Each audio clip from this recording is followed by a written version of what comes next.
the Badlands. Explain those Badlands. That's a hell of a name.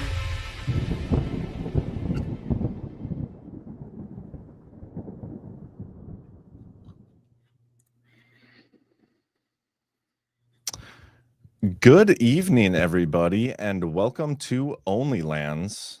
Tonight, we're going to be talking about Nancy Mace's breasts. Welcome to the show, everybody. How's it going? Well, did you guys see that today? I'm glad that the show is finally living up to its name. We finally have the right content for this show. It's so true. That thing was ridiculous. But before we get into the finer things in life, let's talk about your trip, Ghost. How was it? Yeah, it was lovely, man. I mean, happy birthday. Yeah. Appreciate that. More importantly, the 8th anniversary of the sword dance. That's more important. But and it's also Deke's birthday. You remember Deke? You were in the hot tub together. Oh yeah. Today's Deke's birthday, and my son was there too. Yeah, John. Okay, nice. It's HBD Deke's birthday. Deke. Yeah. Happy birthday, Deke, and happy birthday, Hell yeah. Ghost. Did you guys know you shared a birthday until now? No, I did not know that. Is he like what, 21 now? 22? I think he's 22 now. I guess he's 22 because I'm pretty sure he told me he was 21. So he either lied to me. Oh man, Ghost, me and now is 21, or he too. Well, if he lied to you, he lied to everyone, because I understand him to have been 21 at Plymouth as well. Yeah, I remember him being 21 now. Go My Fireside's in the chat, and I'm pretty sure this is the Fireside, and we're gonna do that ad right now. I'm so excited about this. But I wanted to ask you a question about your internet, Ghost, but I'll do that when I get back. Let's get a quick word from our sponsor tonight's show. First sponsor tonight's show, My Fireside. Introducing My Fireside, proudly American-made fire pits crafted from 100% heavy-gauge stainless steel for unmatched durability. Fully customizable with interchangeable plates, they're built to last. Unlike competitors' closed box designs, their fire pits deliver 360 degrees of radiant heat for everyone to enjoy. As a veteran-owned and operated company, we include a free pocket declaration of independence and constitution with every order. Plus, a portion of each purchase supports the Semper Fi America's Fund. Get yours today and experience the warmth of freedom. Visit badlandsmedia.tv/fire. And honestly, guys, what kind of company out there, other than these guys, is giving you a pocket declaration of independence and a constitution? Those are the kinds of companies you want to be buying from. I am so excited. I ordered one like 2 nights ago, and I can't wait for it to get here. Hell yeah. A Badlands. Since they're in the chat, can I ask a question? Do you make steelies on the panel? The Grateful Dead Steal Your Face skull thing? Because my husband would really like that. And Father's Day is coming up, and a fire pit with customizable panels would be an excellent Father's Day gift. Yes, it would. Man, he is in the chat. Hell yeah, he says. Sweet. I'll be in touch.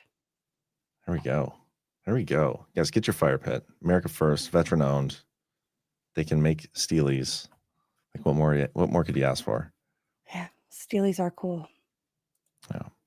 Anyway, I don't remember what I was going to talk about. Nancy Mace's breasts, I think, or the second sponsor. I don't. We do a second sponsor, and then we can get to the breasts. Okay.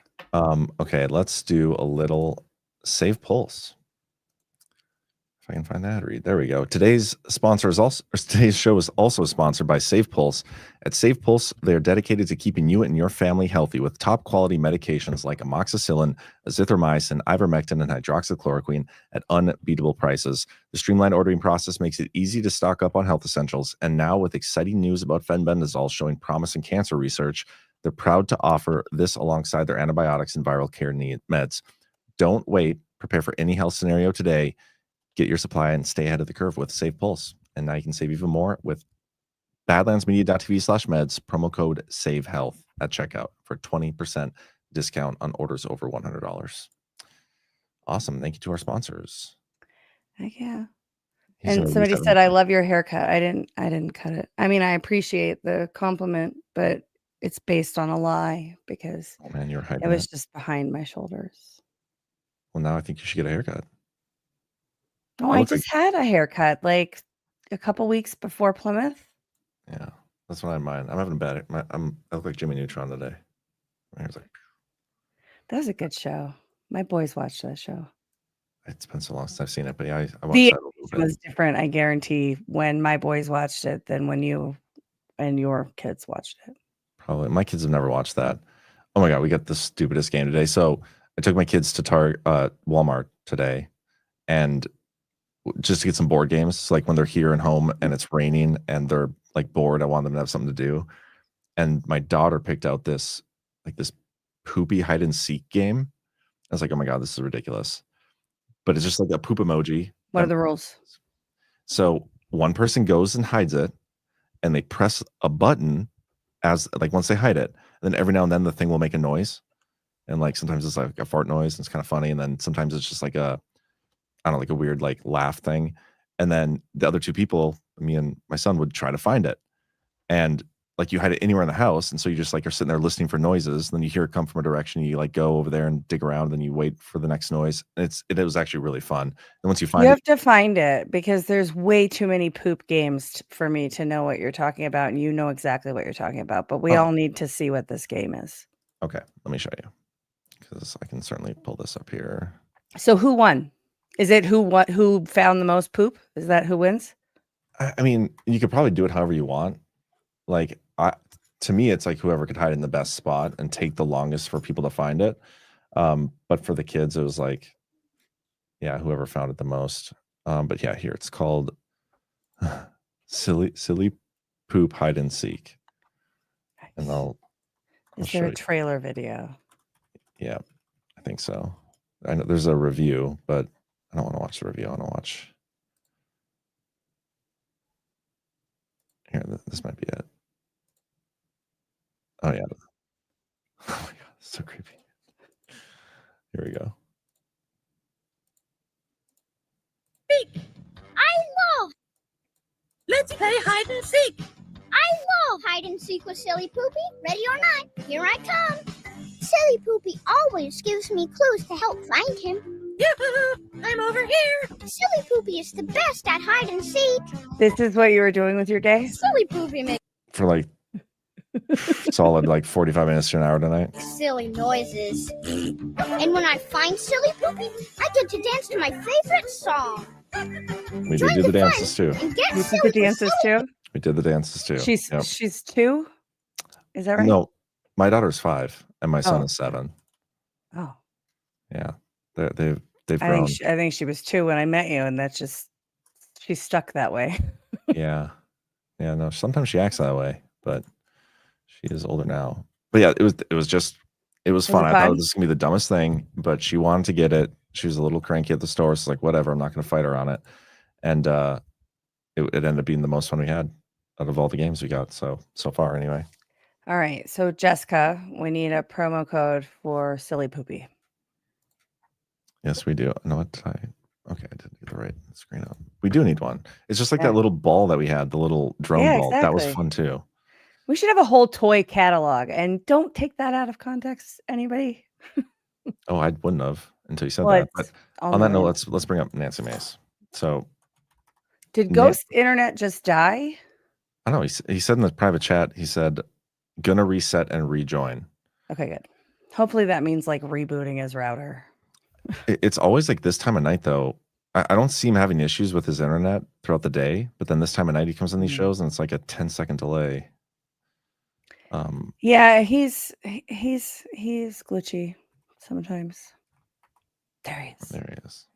What's up, man? What's up? Hopefully my connection's better now. What'd you do? Reset the router, restarted my computer. I think I just need to get Starlink, dude. Yeah. So I think I'm gonna look into doing that. Sather told me at Deadwood that his Starlink like wasn't good enough to stream with, but CanCon told me that it's gotten better and now it is good enough to stream with. So I got to look back into it. But yeah, let's do that. I'm sending you a message in the private chat here. So let's remind me to talk about that with you. Okay, let's talk about Nancy Mace. I just gotta find her profile here so I can show you guys what she did. Do you guys know the background of what's going on with this thing? Well, so I watched her when she was on the floor of the House making allegations against a specific group of men for voyeurism, basically. I don't remember their names. She notably made the allegations on the floor of the I think it was the floor of the House, where she is protected by the speech and debate clause. And now she was going to take her top off. I didn't really tune in. I was working on stuff today, so I didn't really tune into this whole thing, but I saw the high note of she was going to get naked for This is where it started. And I think you kind of hit it on the head with the background. Somebody she used to be with or something. You know what? We'll probably even play the video. Let's do this first. Okay. Today in my hearing, I'm going to dissect what that guy did to dozens of women hidden on a hidden camera and other devices as he recorded them with impunity, without their knowledge, without their permission, and without their consent. Patrick Bryant, I hope you're ready. I'm also going to be sharing some of the imagery that Patrick Bryant, that guy right there, took of myself and other women without our knowledge, without our permission, without our consent. Naked bodies, women's legs spread apart, different genital areas.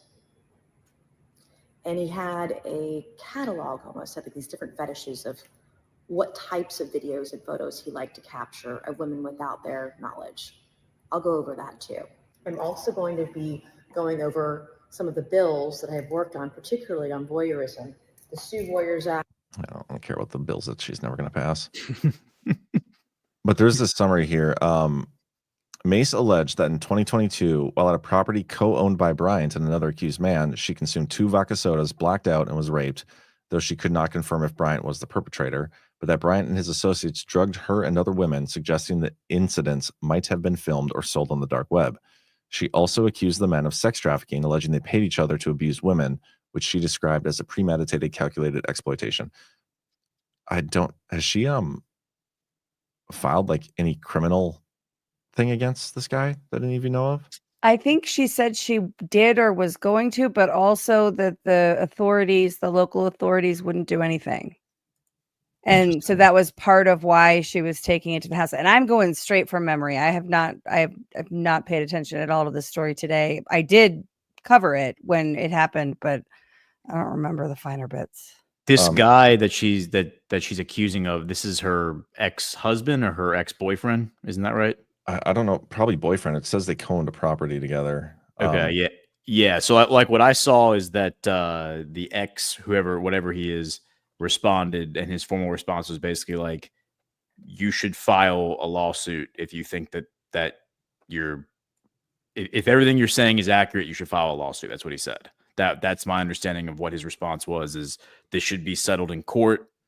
Like, if you think that this is real, like, bring a lawsuit. I understand what she's saying about the criminal thing, that like the local cops aren't going to do anything. My understanding is that in this kind of situation, the strategy would be to file a civil lawsuit, because you can get a much wider scope in terms of discovery. You can then capture a lot of data through a civil lawsuit that you wouldn't get access to in a criminal lawsuit, and then use that data for warrants and whatever to file criminal charges.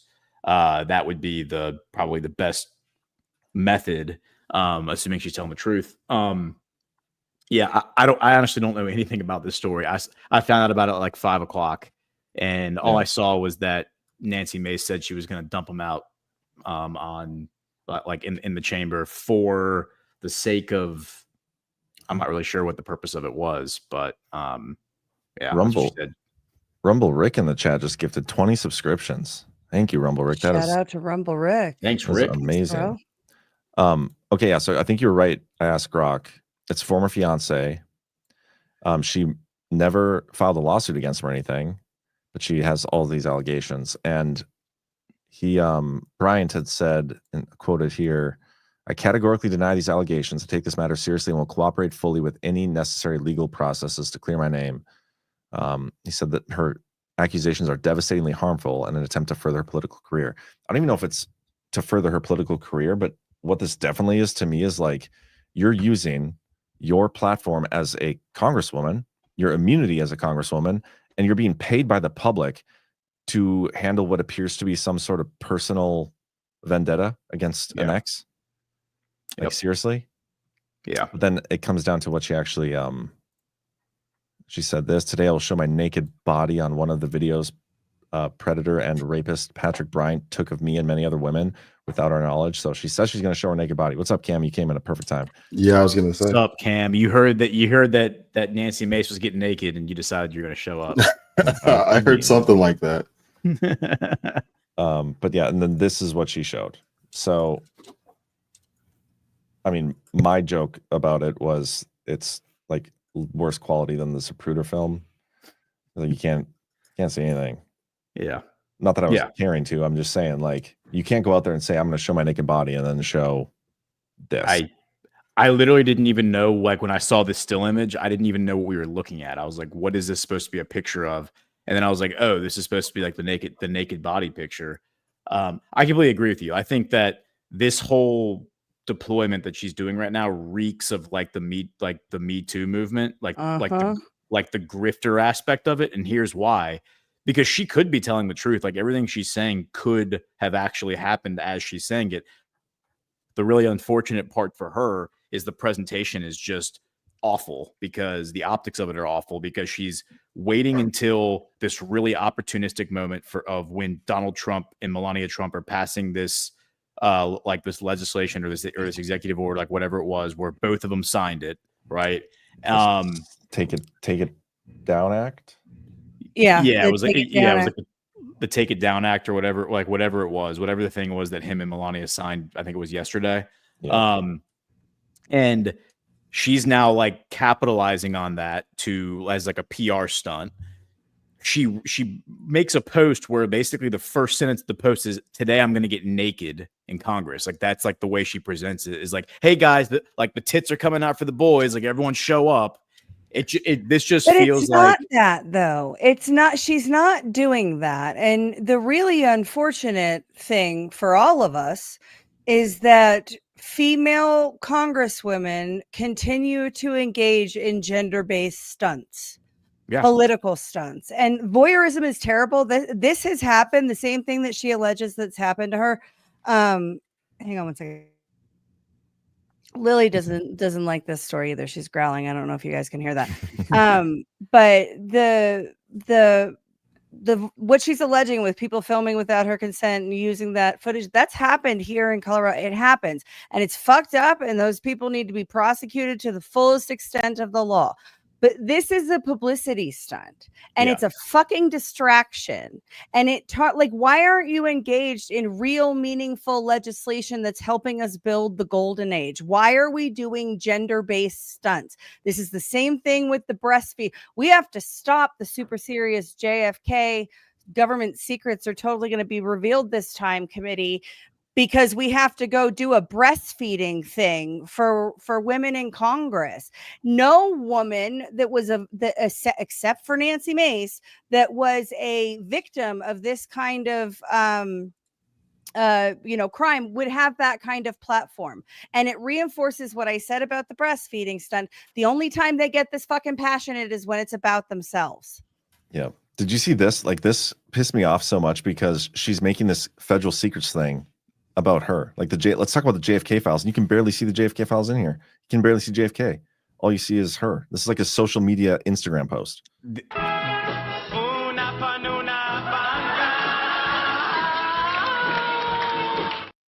Yeah, that's actually why I made this replacement. By the way, like I was in France, but I saw in the private chat that Gutfeld like saying that on Fox News, like when they were introducing it, like Anna Paulina. I don't know if y'all talked about that last week, but that's amazing. Yeah, we did. Yeah, I don't even have that video in here still. Yeah, Anna Paulina Luna. All right. Yeah, what's up, Gutfeld? Like what you just described there is like the meme that's been going around where it's like how like an Instagram thought posts something she finds interesting on Instagram, and it's like the thing she finds interesting with her in front of it, like taking a selfie of it, right? It's disgusting. Kind of just like this right here with Nancy Mace. Yeah, it's ridiculous. So this is like it was this kind of behavior and stunts, like political stunts, that killed the Me Too movement. This is just like continuation of that, in my opinion. Cam, what do you got on it? It's the same thing. They've been doing this for decades. They used to do it with race. They're doing it with gender. It's just distractions to keep us from the real point. I mean, all of y'all said it. Waste of time. Anna Paulina Luna. All right. Who keeps messing Why- with that shit back there? Why aren't they all focused on building the golden age? Because Why- they They don't can't want, actually they do don't want to anything. build the golden age. Like They could they're do here lots of to stuff. they're here to dangle the keys in front of the screen and distract you for the next 4 years until Donald Trump is in their mind gone for good. They're all And then busy with and then they go back to business as usual. Yeah. they're busy building the 1,100 page bill. Ash, like, Yeah. we can't fix our government without 1,100 pages of nonsense. G Money's in the chat. G, you should come on. Oh gosh, I do not want to see you two fight again. Yeah, come on, G. Yeah, buddy. He can come on, but he can't talk Bitcoin. They won't fight on OnlyLands. Nobody fights on Yeah. OnlyLands. Well, no, it's funny because I was just thinking like they're proving G right. You know, like Oh, this is a period of time where Congress could try to prove themselves to be legitimate and to make it hard for the American people writ large to say, you know what, we don't really need you because you're not effective and you don't do anything in our interest. And yet they're not seizing that opportunity. They're proving the original premise. Bernie Bright in the chat says, okay, but what if she did post dem titties? Would your tunes change? Obviously. I guess I'd have to see the Depends. evidence first, and then I can make my decision. I'm just kidding. But what's I- funny though about that is that there's like a meme. There has been a meme for a while now, like circulating about Nancy Mace. Is that Nancy Mace literally just posts pictures of her breasts like all the time? She posts pictures where it's like she has her boobs in the picture every single time, and it's like a meme now of her. And so for her to come out, which is why I was saying, like, for her to come out and make a post where it's like, I'm going to get naked in Congress. Yeah, I mean, I actually did see that one, but I'm saying that like this meme has been around for weeks, if not months, where like every single time she posts about the thing she's trying to get accomplished in Congress, it's always a selfie of her that is like from her navel up, like to make sure that. Did we say Bitcoin 3 times? Is that why you showed up? Bitcoin. All I hear is a bunch of people screaming at their televisions, wishing someone would come and fix their fucking problems. And it doesn't sound like anybody wants to impose severe physical costs against the people that are exploiting them. And it's really simple. Congress does not give a fuck because they are whores of the central bank. And they don't give a fuck about whatever you want, Ash. And like none of it matters to them. When are you guys going to wake comes up? The bad guy. You cannot fix a system within the system, and by voting harder, it just does not work. Good Lord, you people! Like I mean, I see like the Epstein shit. Yeah, that's a total rug pull, right? What now is we're gonna follow this chick that's claiming she got her titties shown, whatever, and then it's just like rug after rug after rug to keep you in the lull of desperation and hope that someday someone else will come and fix your shit. When the reality is they're not coming to save you. You have to take your own power back, and you have to learn how to impose severe physical costs on your exploiters without using violence. Vagina. Badlandsmedia.tv/river, everyone. Yes. Kankan just sent me something. So back to the breasts. Babes. Like, here's the thing. I don't understand what what is she trying to accomplish? Because if she felt victimized, why would she feel the need to post the pictures that victimized her and make everybody participate in that? That sounds to me like it would, if you were legitimately, victimized, feel like re-victimization every time that's up there. And we're dealing with the Take It Down Act, and she's putting it up. I don't understand what that was intended to accomplish. Does anybody get the angle she's going for? Because for me, it's incoherent. None of these people have any actual angle like to move society forward. All they want to do is something that will benefit themselves. They're social media influencers. Every single one of them. They don't actually do anything. CanCon wanted me to play this, so we're going to play it. You've seen one woman naked. You want to rest of them naked. This is from CanCon. Just point that out. It could be an old biker chick. They're going to hang down to here. You want to see my titties? Yeah, I do. All right, that's enough. Roll them back up, sweetheart.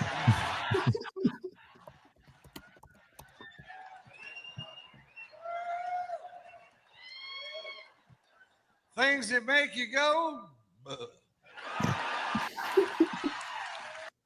Fucking CanCon. Get on the show and stop Yeah. hosting from your couch.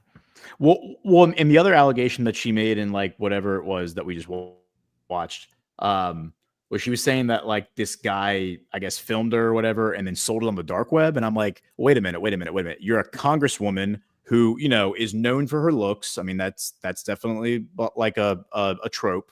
And there's a purportedly video of you naked that's been sold on the dark web, and yet that video has never gone viral. It's never been circulated. You are now for the first time presenting, to Ash's point, this to the public for the first time. It seems like you're the one who's spreading the viral images of yourself naked, not the guy who took the video or whatever. I mean, at least to my knowledge, you know, I don't like think that they're Nancy Mace nudes out there as far as I know, but Ghost has looked and he hasn't found a single. Yeah. Believe me, I've been looking for hours. I haven't found anything. It's like this just feels like a total attention whore kind of thing, where like akin to what Kim Kardashian would do. Like I feel like this is exactly what a Kardashian would do in this situation. It's total opportunistic, like opportunism. It's what it feels like. I mean, if she was actually victimized, I'm sorry, this is just the wrong way to handle it. And to your point, Ash, the golden age. Like, why are we not talking about that all day, every day? Why are we? I talk about it all day, every day. Yeah. Well, it's happy birthday, by the way, bro. Yeah, happy Thanks, birthday, bro. man. Appreciate You're the it, man, bro. The legend.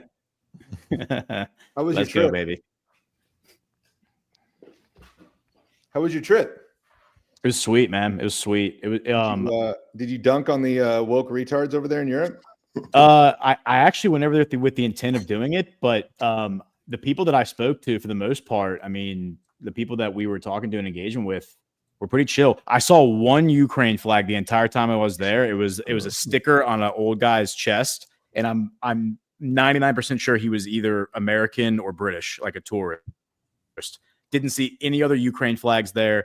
The people that I was talking to at cafes told me that Brigitte Macron has a penis. And I was like, "Oh, sweet, dude!" I almost Just pulled like my phone out. And did, like, you're man at on a the street. cafe and someone says that they're talking about it regularly. No, in English to foreigners. Like we were talking to just like you know, like my wife is like a super extrovert, so we were just like would be talking to people, and we were talking to we were like at a place like outside of Paris, and there are a bunch of artists there, so we were talking to all these artists, and it was like older guys, and and somehow we weren't even talking about politics. They just started talking about Macron, and then they just brought up Bridget Macron and said she's a penis, and I was like, yeah, she looks like she does.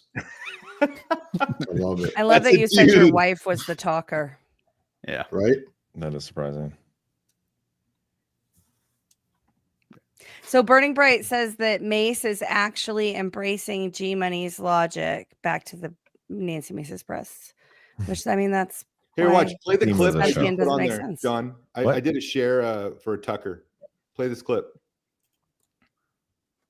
Tell me what this sounds like. I've often thought if I were to retire, maybe I would start a political movement, a new party in the country where the whole purpose is to bring the banks to their knees and shut them down, or just you encourage everyone who's deep in debt to stop payment. How about 100 million people stop paying their car loans, their mortgages, and their credit cards? In the same way that Donald Trump once said, if you take a big enough loan from the bank, it's their problem. It's their problem. You're kind of in charge of the bank at that point. I would think it'd be kind of cool to do a crush the banks political party where you just all of a sudden everyone stops payment at once. And then, then you sit down with Jamie Dimon and renegotiate. Yeah. What about that? I kind of like that. I would rather punish them incrementally and just let the demand for their horrible product dry up over time. Yep. And let that be reflected a little bit at a time in their stock price instead of one morning in their stock price. One morning in the stock price, all the banks are broke.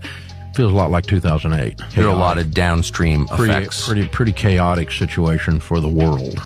That's Dave Ramsey, Cam. He's an old boomer cuck that doesn't know his ass from inside. I don't like that guy. But that makes no sense. Like last 2008, the government bailed the banks out. Why would we want to? Yeah, Dave Ramsey's a total cuck. He's like Jim Cramer for like boomers that don't know what the fuck they're doing either. So, sorry, can we like, what are we doing, guys? Like, well, really? Like 4th of July is coming up again.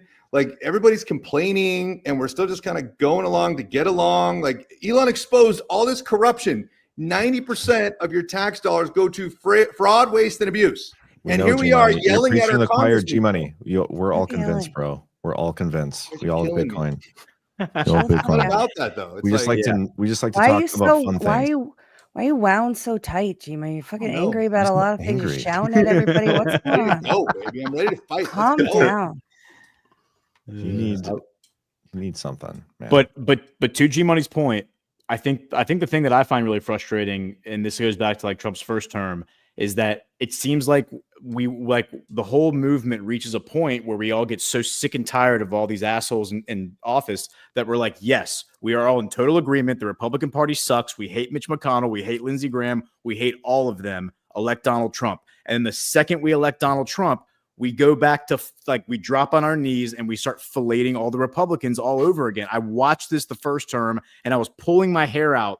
Like, why is everybody posting Mitch McConnell, like cocaine Mitch memes? Why is everybody acting like Mitch McConnell is suddenly cool again and they love Mitch McConnell? It's like, we just love to get the hose, man. We love our television characters. We love the Republican Party and we're never going to give them up. And that's the problem.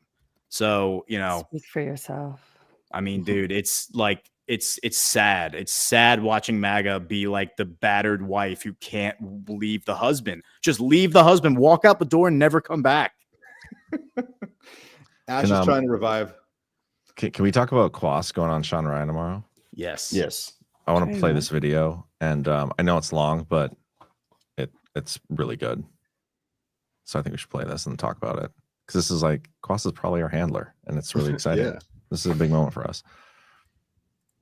Joking, by the way.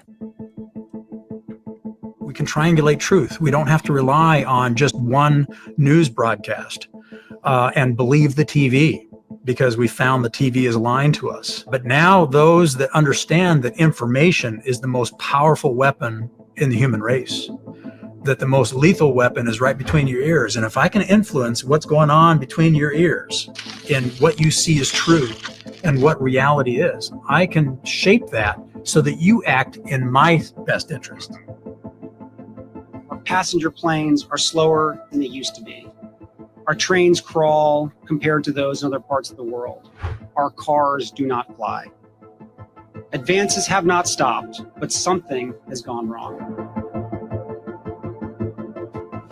We seem to have lost focus and vision, to have lowered our sights and let systems and structures and bureaucracies muddle us along. But we are capable of so much more.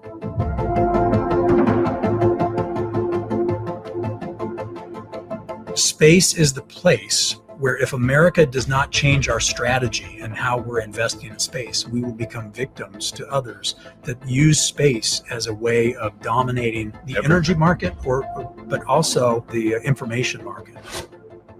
Microsoft announced their quantum computing capability, which is just next level. They need to cool it down to 80 millicalories. There's really no way to cool it efficiently down to that level. Helium-3 can do it like that.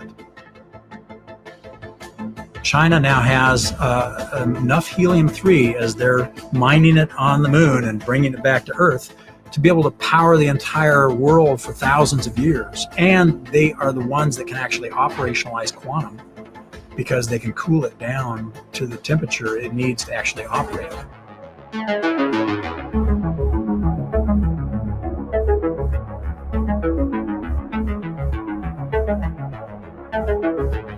This is like a good place to stop. I think the first couple parts he was talking about, he kind of hinted that he was gonna give us a shout out during this interview, and it's just a matter of whether or not it got edited out.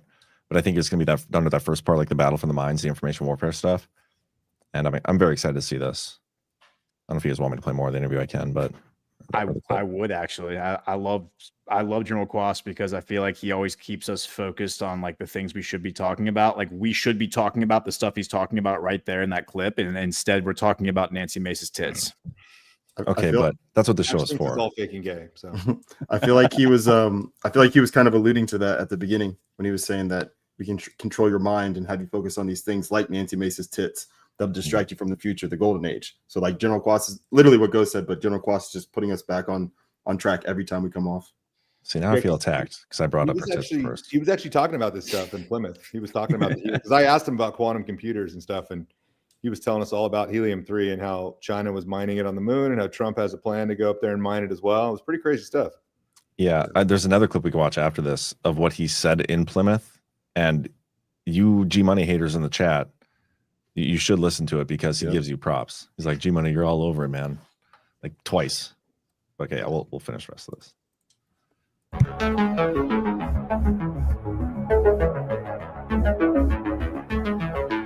This technology can be built today with technology that is not developmental. To deliver any human being from any place on planet Earth to any other place in less than an hour. To deliver Wi-Fi from space, where you never need a cell tower to connect. To deliver energy from space, where you never have to plug your phone in and it trickle charges, and you can use that energy over time. It can be applied to cars, to houses. There's another side of it that's a little darker, and this gets back to what you do. What you do is you are trying to find truth. We are living in an age where we are moving from an industrial age to a networked age, and we're like teenagers, and we don't have the tools to know what truth is. Stagnation was a choice. We have weighed down our builders and innovators. The well-intentioned regulatory regime of the 1970s became an ever-tightening ratchet, first hampering America's ability to become a net energy exporter, and then making it harder and harder to build. Our government tells us stories about what is true, who's the bad guy, who's the good guy, here's why your tax money needs to go to this. $8 million for making mice transgender. This is real. And we all believe it because we love our country, and we don't want to be at war, and we don't want insecurity. We want peace, prosperity, and health for us and everybody on the planet.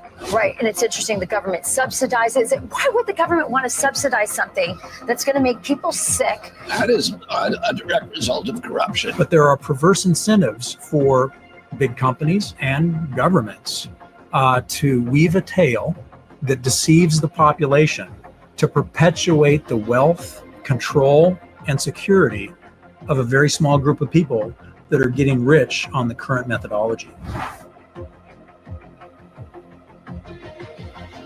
One of the reasons they don't move forward is the bureaucratic and the statutory administrative state that thinks it knows better than you and is getting rich off the lobbyists and the companies and the money into the coffers of the election system to perpetuate the way things were.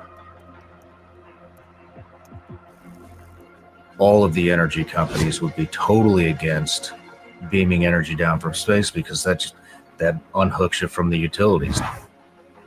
Well, here's the reason. This gets rid of power plants. This gets... It turns... It's even just an eyesore. That's right. I mean, it's all in space. You can't see it. Yeah.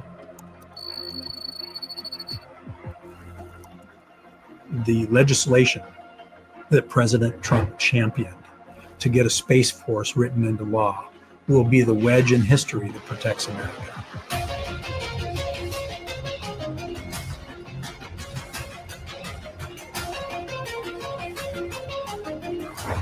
I mean, how does that just slide past a president's desk? Hey, we got China over here, our biggest adversary, biggest potential adversary. We might want to take a look at this. Well, this president, President Trump, understands this. He does. He does.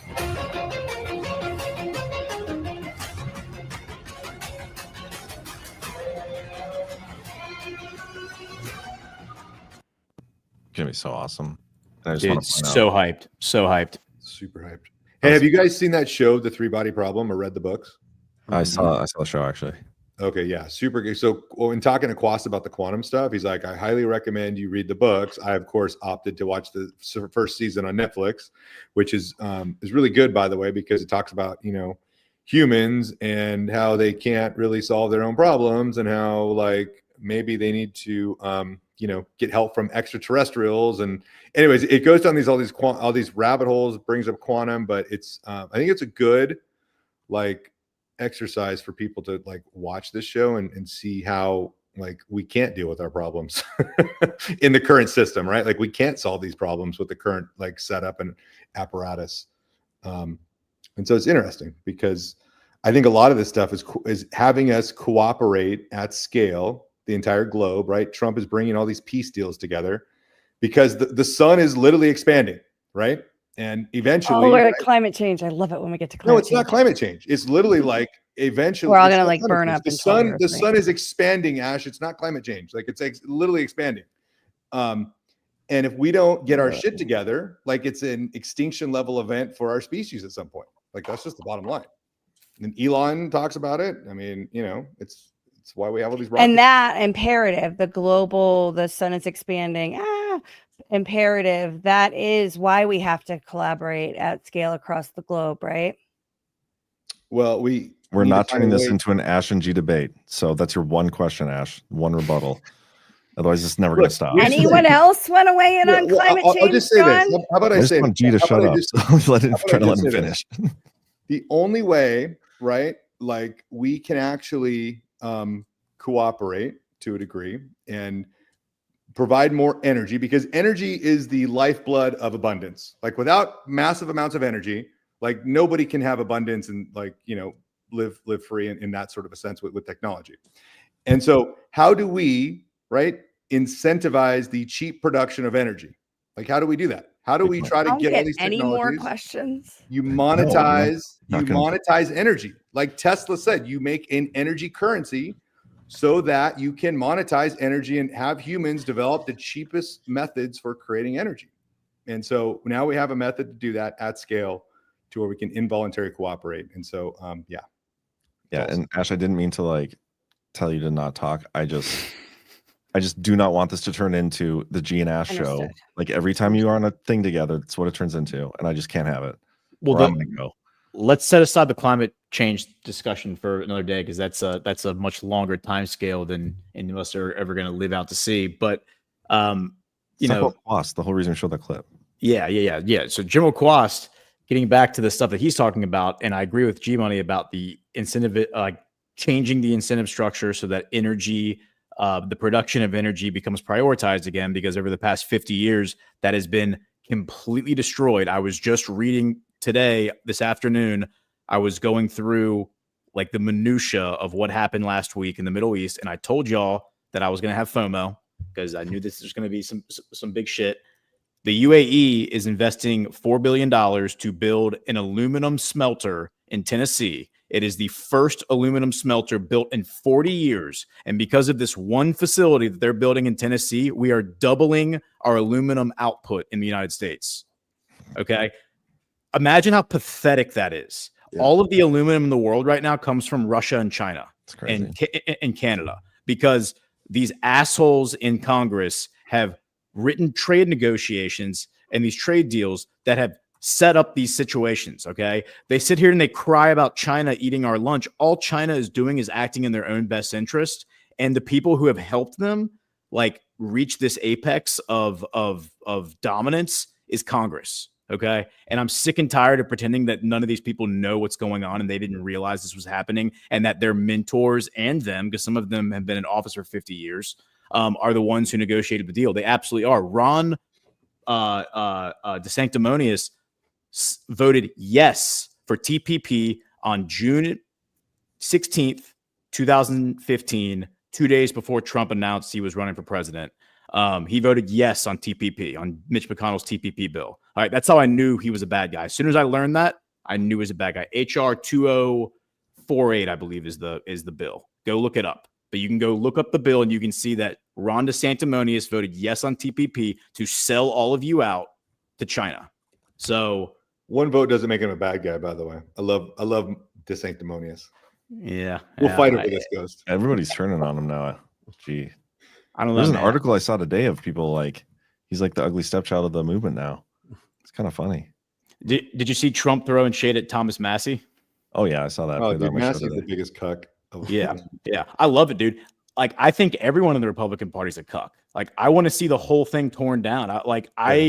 This idea of like the Republicans saving the country, I think, is the silliest psyop yet. And the fact that MAGA has bought it hook, line, and sinker is one of the more pathetic and embarrassing moments for us as a movement. You know who the most embarrassing and like cucked out guy recently I've noticed is Rand Paul. Like, I used to be a big, like, I'm still a Ron Paul guy, but like he's an absolute embarrassment to his father. And the stuff he's saying is so out of touch with who he thought, you know, he kind of was of this quasi-Republican libertarian. It's such a joke because he's like, you know, if you take out those loans, you got to pay them back. It's like, you've been printing money for the last 20 years and sticking us with the tab, you know? And it's just like ridiculous to watch these guys think they're holier than thou because they're a senator. Like, GFY. For those who don't know G Money's origin story, G Money was at the Republican convention in 2012. I was not there. You weren't there, but you were involved in that movement to get Ron Paul. You sat there. I've heard you in Why don't you let G tell the story? You watched them steal it. Let G tell the story. I mean, I've been getting rug pull for years, bro. Like that rug pull was, you know, with the Reince Priebus and all those cucks. Like, yeah, it was sad because they stole it from him. And I had a guy on my show who literally was a Ron Paul, you know, elector, who they just literally wrote in new rules on top of them to like get Mitt Romney in. Like, even though like 90% of the electors voted for Paul, they changed the rules and said they couldn't. And it just goes to show you, like, you know, and the will of the people wanted Ron Paul. Yeah. And it just goes to show you that they literally just overrode the people's decision because the electors had the power to do that. And they just basically wiped him out through new rules. What was he running for again? Ron Paul was running for president. Was he? Like, how far did he make it? You were like 12 at the time, I think. Yeah. They stole the nomination from him and gave it to Mitt Romney. Yeah, he would have won the state, but like he obviously wasn't going to win the rest of the electors, but like it was an early state that would have like put up votes for Ron Paul, which they thought could have like disrupted Mitt Romney. And so they literally just stole the electors because they didn't want to like have him lose momentum or whatever.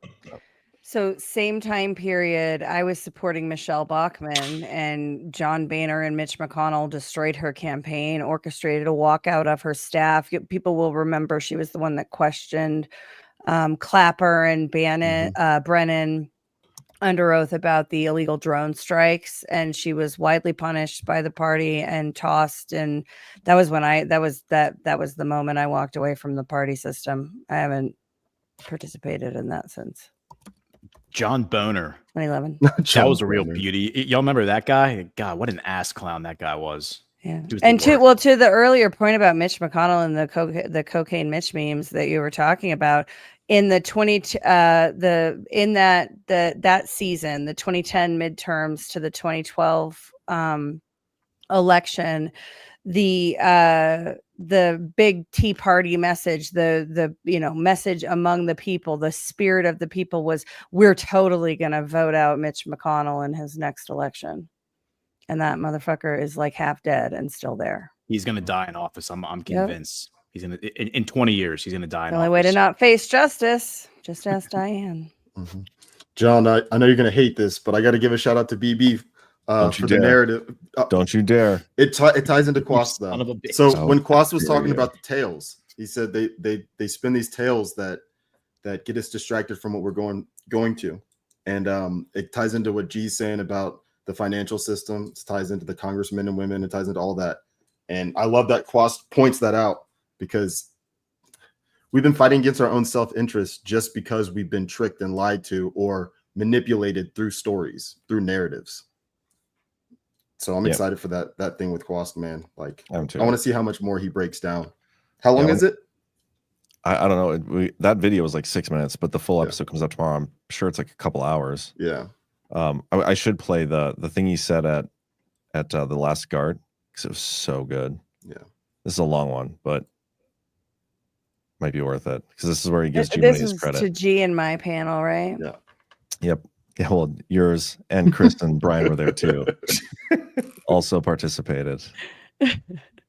There's a historical example under the category "There's nothing new under the sun," and it was World War I. It was England, And in England in World War I, as they were looking at new technologies, and they felt like they were the most powerful country in the world, using Napoleonic warfare, lining up shoulder to shoulder. They could see the development of the machine gun. They could see the development of gas as a weapon. And if you were a young man in England that was asking the question, what are these technologies and what does it mean in the art of war? What does it mean for how you win? You were ostracized. And the perfect example is Winston Churchill. He was the one saying, England, slow down. Do not rush into the trenches of World War I because we don't understand how the tank and the machine gun and gas warfare is going to affect the tactics, techniques, and procedures of Napoleonic warfare. We need to study it. We need to be careful. We need to be cautious. But they literally were propelled by this sense of aggressiveness. And I know that sense. I mean, as a warrior, I know that sense of to hell with it, you know, damn the torpedoes, full steam ahead. And after England lost an entire generation of everybody under 40, every one of your kids and grandkids are dead. And our generation in this room asked the question, why did we lose an entire generation of men? Because we were so anxious at solving the problem. And Dr. Fisher, one of their greatest academics, did a study to answer this question. And the answer was, it was not due to a lack of aggressiveness or a lack of precision or capability or ethos or nobility. It was a country stuck in a mindset where they could not have vision about how you transition into a new age. And it is all about timing. And so as they ostracized Winston Churchill in just as they were entering into World War I, and he was literally put in the penalty box of politics until they reached back and resurrected him before World War II because they could see the same problem, where they didn't have an answer to mechanization and blitzkrieg of Hitler and Germany. And that's where Churchill helped them take their time to develop a strategy that was superior for the transition. The analogy does apply to what we're going into. And G-Money is right that this is coming. This is going to be a part of a future where we can. I just want you guys to hear that. Analogy does apply to what we're going into. And what? Let's count the times, how many times that G-Money was right. So. Okay, this is one. G-Money is right. Everything before the butt. This is coming. This is going to be a part of a future where we can take back our power in ways we didn't even think about in the industrial age that are coming in the digital age. But there's also the balance of not just letting our emotions of the fact that we are prisoners and we are slaves rush in where fools should not rush in. And the young generation, you know, the old saying, if you're not a liberal as a youth, you don't have a heart. If you're not a conservative as an older person, you don't have a brain. The young generation has a tendency to rush in where fools should not. And so as we think about these institutions that were put up for a purpose, one of the important principles that I'd like your reflection on this critical question of how aggressive do we approach this as a class of warriors in this room going out to plant the seeds of a revival, of the truly restoration of our country, which is why we're here, asking this question of timing and understanding. Because anytime a new leader comes in or a new generation comes in with a new problem, it's very tempting to just tear down the old institution. But if you don't understand why smart people as smart as you built that institution, even though it's been corrupted, even though it's been bastardized, and it is no longer serving the function it was designed to serve, if you don't understand why it was there, you could regret tearing it down before you have built and tested the new thing that does the same objective that has not changed. It would be like living on one of these islands that's a cliff on all sides, and somebody built a fence around that cliff so the kids could play free and run around and never worry about falling off a cliff. Some new leader comes in and says, Why is that cliff there? You know, it obstructs the view of this beautiful, beautiful cliff. They tear down the fence, and then a child falls off. They're like, damn, now I know why they built the fence. I wish I had thought through this before I tore down the institution that had a purpose. The institutions of the future will be different than the institutions of the past. When we went from the agrarian age into the industrial age, we didn't need kingdoms and serfdoms, but we tore them down so quickly that chaos, violence, and death ensued.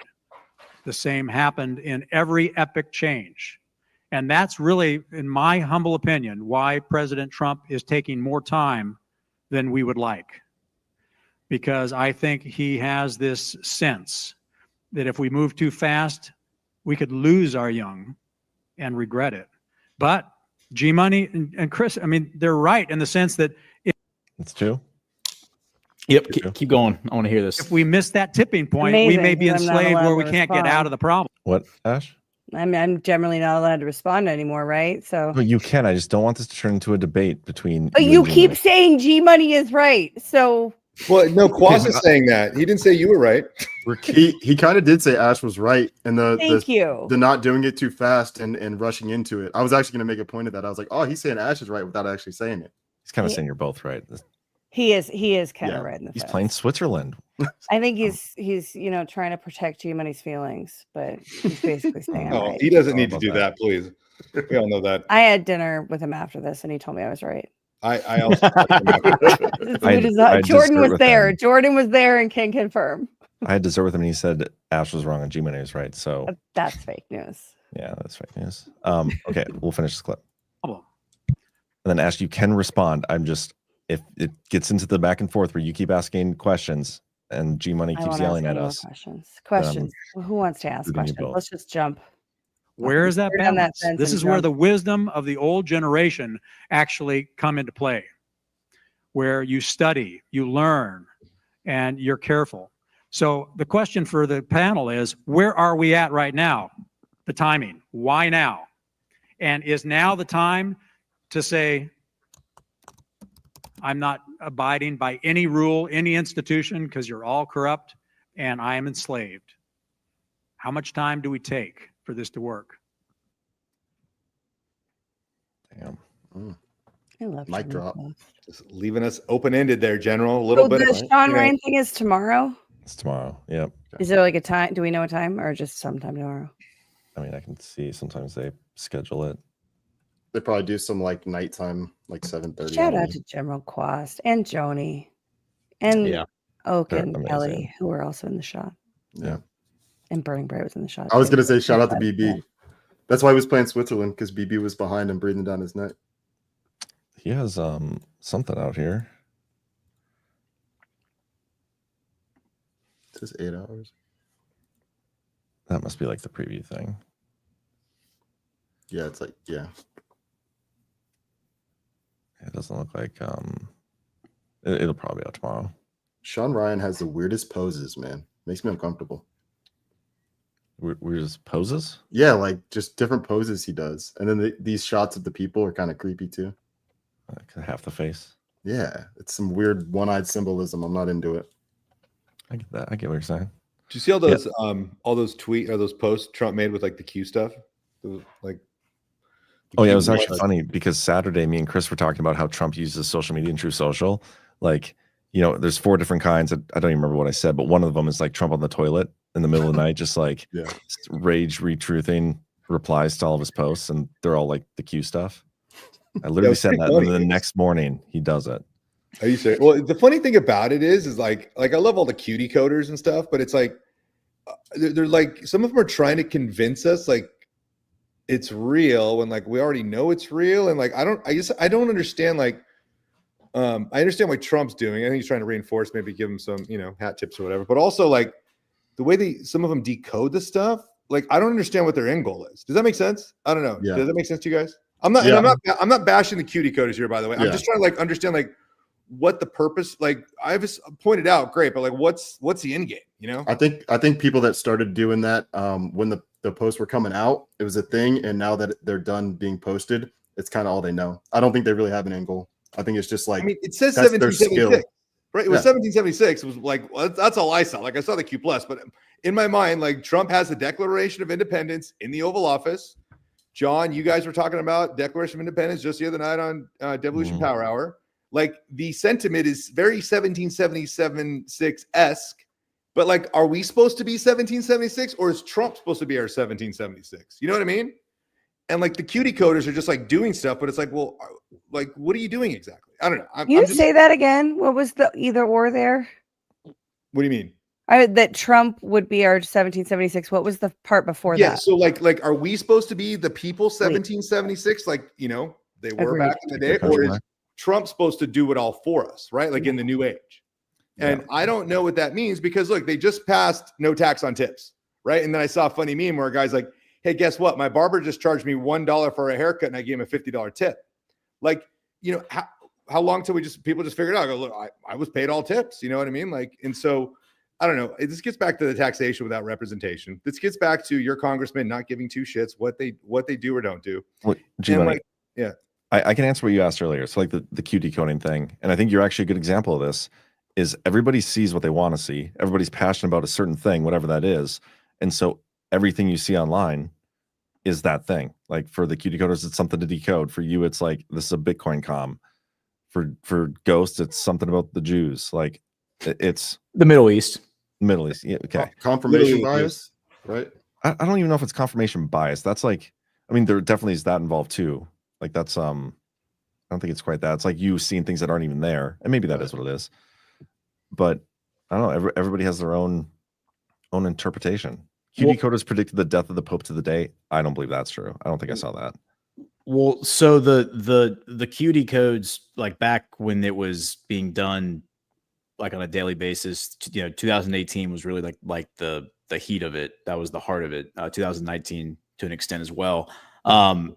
It was really about doing the decode, figuring out what is the post specifically trying to reference, and then that reference, once that's identified, is almost like a rabbit hole. That's the entry into the rabbit hole. And then the person who would come and present that decode would then have, all right, here's my correlating research. Here's what I figured out. Like I went down the rabbit hole and I've done the dig. Here are the people, here's the story, here's the narrative, here's the truth that we uncovered from that information. So the information that came out of the decode, like the Q post, which is connected to typically a news article, was almost like a doorway into a rabbit hole that then unlocked like a whole level of information that came along with the decode. So the decode was really like a cipher to give you entry to a much deeper pool of information and knowledge that came with it. And I think what's missing from the current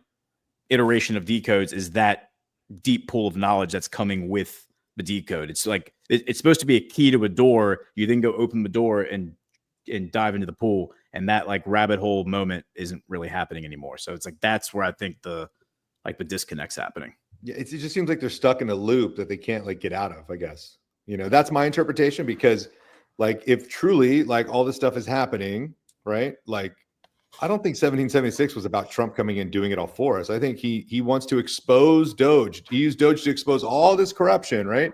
He's exposing all this while at the same time all this technology is coming in while talking about taxation. And so it just seems like the logical conclusion would be, especially his stance on crypto and everything else like that. This is the logical progression of that. And so a lot of those guys don't even like bring that up. They won't even talk about it, which is completely mind-boggling to me. You guys all do. But those guys are completely missing an essential element of this entire thing, in my opinion. Yeah. What do I know? I don't know. We get to like, we get ridiculed, and I understand the sentiment you're coming with, G Money. Like we're anti-Q, which is, it's funny to me because none of us are. Like there's not a single person in Badlands who's not. Hello. What? I'm probably the most anti-Q, and I'm not anti-Q, but I just was not. I came along after they sort of stopped posting, and I missed all of the community aspects of it as it was coming out. Yeah. Well, what's weird to me is like how many of that original community like seem to just despise us for what I feel like is no reason. But we don't even need to get into that. But yeah, I never read the Q drops. Like I've seen some, like I've never dove into it, and I still think it's compelling and legit and a white hat op, like never strayed from that. So yeah, I don't get why everybody gets mad at us for not being Q enough. I don't see people getting mad at us. Maybe I'm looking at a different realm. I just think some of them are idiots because they can't connect it to Bitcoin. That's all I'm saying. It was the for the record, it was the Q post that got me into the Middle East. Which one? So the Saudi Arabia one, right? The Saudi Arabia one, yeah. That was what got me digging in 2017 into the Middle East, because I was like, I would always actively avoid the Middle East as far as like studying the history. I just found the Middle East to be too much bullshit, too much CIA nonsense, and it was the Q post that got me into it. Got me. By the way, what day was Trump in Saudi Arabia signing those deals? On Covfefe 513. Boom. Boom. Boom. And then what happened after Trump left, right? The Saudi Arabian central bank acknowledged exposure to MicroStrategy, and boom. That's right. Boom. It's happening. That's right. My take on the Q drops is they're useful ways, like Go said, to go find other stuff. But if you can find that information, you don't need the Q drops. Like it helps you find stuff, but when you get the facts, it doesn't matter where you got it from. And I think a lot of people tie the Q drops they make the Q drops the only way that you can find information, which is nonsense. Because obviously the information was out there before the Q drops. It was just hidden. I like that. Yeah. By the way, Jordan and I are going to be doing Q on the Book of Trump on Monday. So nice. We'll be talking about Q. Yeah, that like the whole story of that. So very good. He was like an OG. Yeah. I used to think Jordan was a shill. I thought Jordan was like one of the only people that like I didn't really trust, and it turns out he's like the only one I do trust now. It's hilarious. I like Jordan. The only one you trust, Cam? Like when it comes to Q stuff, I'm talking about Q stuff. Like, so I'm saying from the beginning, when I first got into Q in 2020, there were a whole bunch of influencers and stuff. I didn't know they were influencers at the time. Obviously they were, but like they were attacking Jordan. And so like I was reading into that stuff, and then I started doing my own research because I was being an idiot and not doing my own research. And I did my own research, and I'm like, wait, this guy's the only one that's making sense. You guys are just all like peddling bullshit. And so it just completely flipped. I told Jordan that when I met him in South Carolina. It was hilarious. I love my favorite Jordan story is like we have these group chats for GART. We're talking about GART. We get ready for GART. All these things. Jordan's coming to GART. We're all coming to GART. We get to GART, and it's like an hour before the VIP dinner. We're like, where's Jordan? Has anybody seen Jordan yet? And like we're calling him, trying to get a hold of him. He's not answering.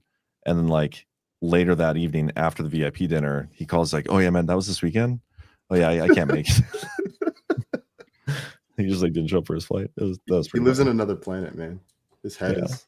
He did have a pretty bad take on Tesla, though. So he called those junk cars, and he was completely wrong on Elon and Tesla. So oh my gosh, gee, you're so critical. Sorry, I just I got to call it out when I see it, man.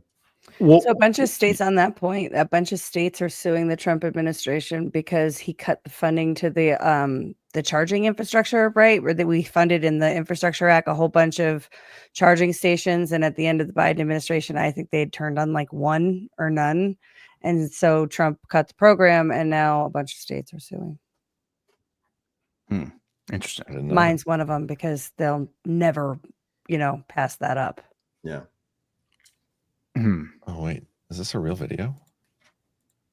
I looked up Tesla or Trump charging stations, and I didn't realize there's a video of the hotel bomber at a charging station.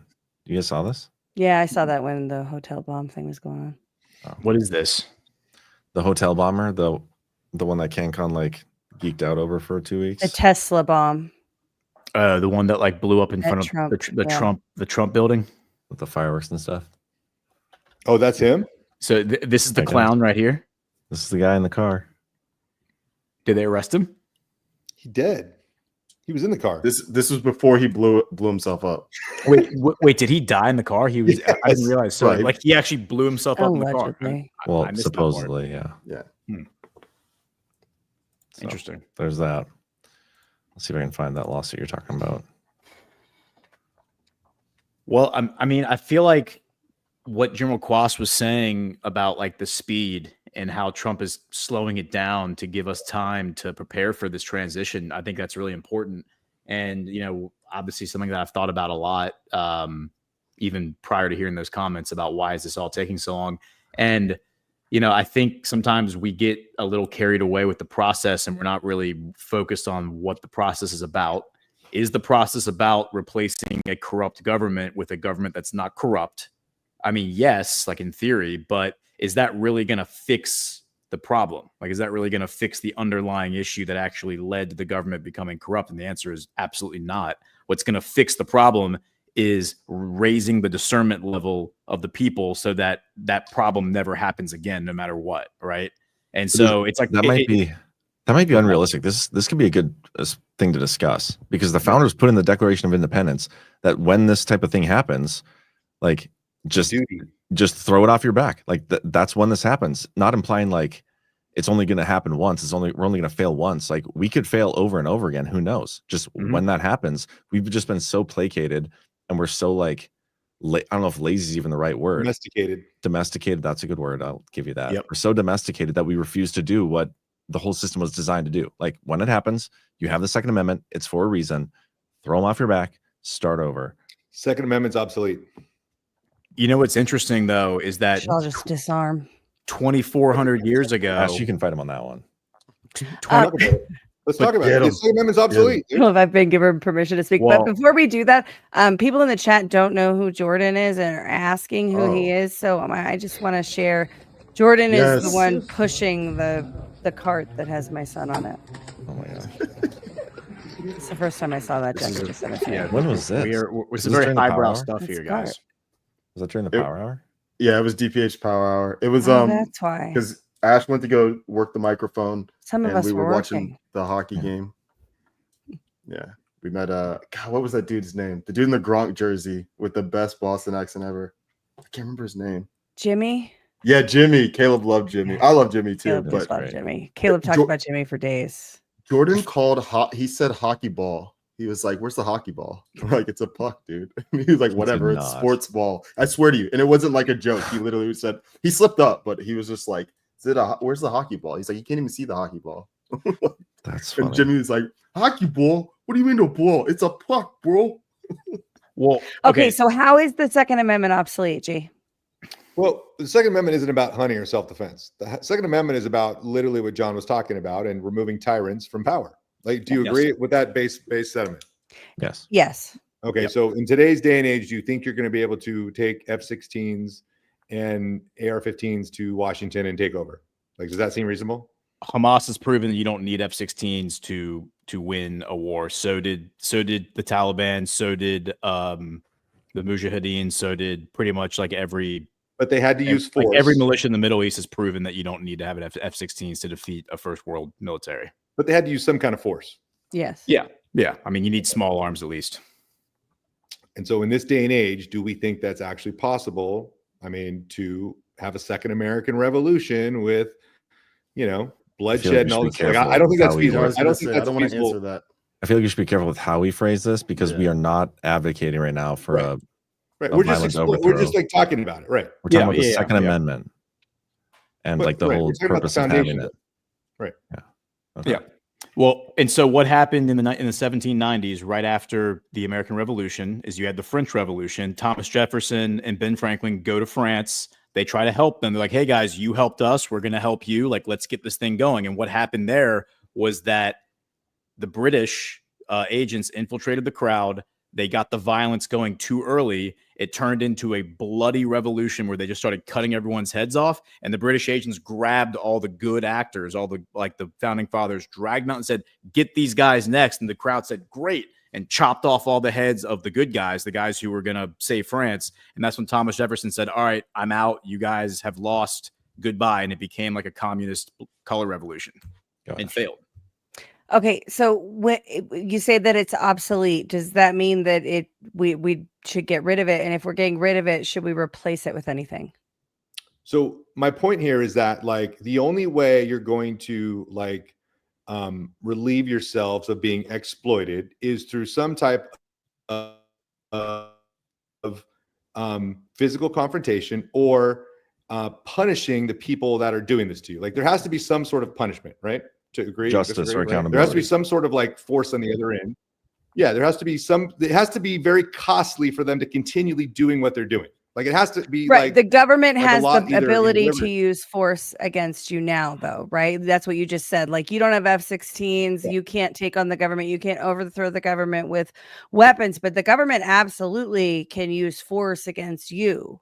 So, like, how is it obsolete in that context? Answer the actual question here, G. How is it Well, obsolete? it's obsolete in the fact that you're not going to get whatever type of uprising you were going to get to take it over by force. Like, you're just not going to get the numbers in this day and age.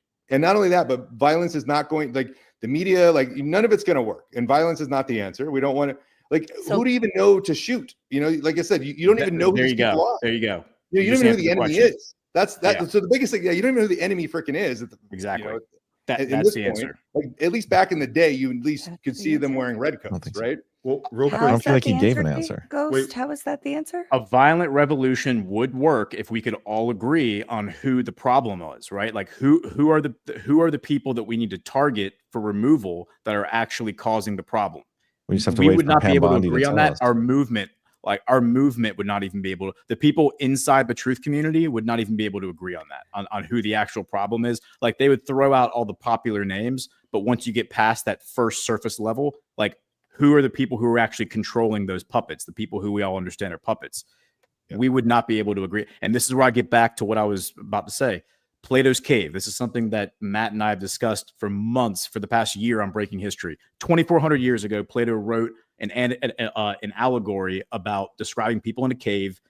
Everyone's heard it, about the shadows on the wall, right? One guy gets removed. He gets shown the people who are casting the shadows. He can't believe what he's seeing. He's then taken outside of the cave. His eyes adjust to the sunlight. He's blinded by it. It's like he's been seeing for the first time. He's then taken back in. He then goes back into the cave to visit his friends, and his eyes have adjusted so much he can no longer even see the shadows on the wall. And he starts to explain to all of his friends and his family what the problem is. He starts explaining that this is all fake. Everything you're witnessing is fake and gay. The shadows are not real. And the people, this is his family and his friends, are so overwhelmed by what he's telling them that they kill him. They murder him because they say, you are so insane that we're going to murder you now. And they kill him. Okay. That is what's going to happen to this movement if we don't all figure out, like, get on the same sheet of music and raise our discernment levels and stop being domesticated. Okay. And that is way before you get to a Second Amendment solution, Bitcoin, any of those discussions. Like, before you get there, we have to raise our levels of discernment so that we can actually identify through conversation, through discourse, through discussion, what the problem is, who the problem people are, and then how to deal with it, like, ultimately. So these are things that are going to require a lot of discussion, a lot of debate, a lot of rigorous thinking that a lot of people, frankly, I don't think are prepared to do. And that's the problem. If you don't do this right, you are going to end up in the French Revolution, where the good guys are getting dragged out into the street and executed. So, Ghost, do you believe that we're in a post Second Amendment situation? Get rid of it. It's not a post, like I don't think that's the right conversation. Obsolete. That was the Second Amendment. That is the conversation. I understood. The question yourself that was asked. I understood that you don't think that's the right conversation to be having, but it was the one we were having. So where do you kind of end up on that? The Second Amendment, like the Bill of Rights in its entirety, is intended to limit the government on what it can do to the people. Now, I understand that in this future utopia, that's not going to be a problem because of abundance and nobody's going to want to oppress each other and all that kind of stuff. But in this step change middle part that we're in, that is we have recent court cases like Bruin. It is a limitation that is still observed. If it goes away, the government has no limitation and they can just come and take your arms and then they can do whatever they want to you. Is that what we have to go through? Are we waiting until the government no longer it's starved of all the energy and there's no longer compliance? Are we waiting until that point before we lay down our arms? What's the timeline look like? It's easier than you all make it out to be, because we all know the enemy gets its energy from the money printer. Like, that's the root of the issue. 100%. The root of the problem is the money. If they don't have the money, they can't buy the tanks. If they don't have the money, they can't pay for the propaganda. If they don't have the money, they can't pay for biolabs in Ukraine. Okay, straight up. Every single information warfare psyop that's being used against us is being done with our tax dollars and our own money. Like literally our own tax dollars are being used against us. Like full stop. Yeah. And when we realize that we can now impose costs on them to try and exploit us, right? We're fighting this battle in cyberspace. Us as humans can then take up power in cyberspace to protect ourselves. We can say, you know what, we're no longer going to contribute. And this turns into digital 1776 all over again, you guys, because we have to stop complying with the tyranny for it to stop. And we have to do it through the financial system. That's the only way we win this. It's not going to be through muskets. It's not going to be through the Second Amendment. It's going to be through self-empowerment and taking our energy back.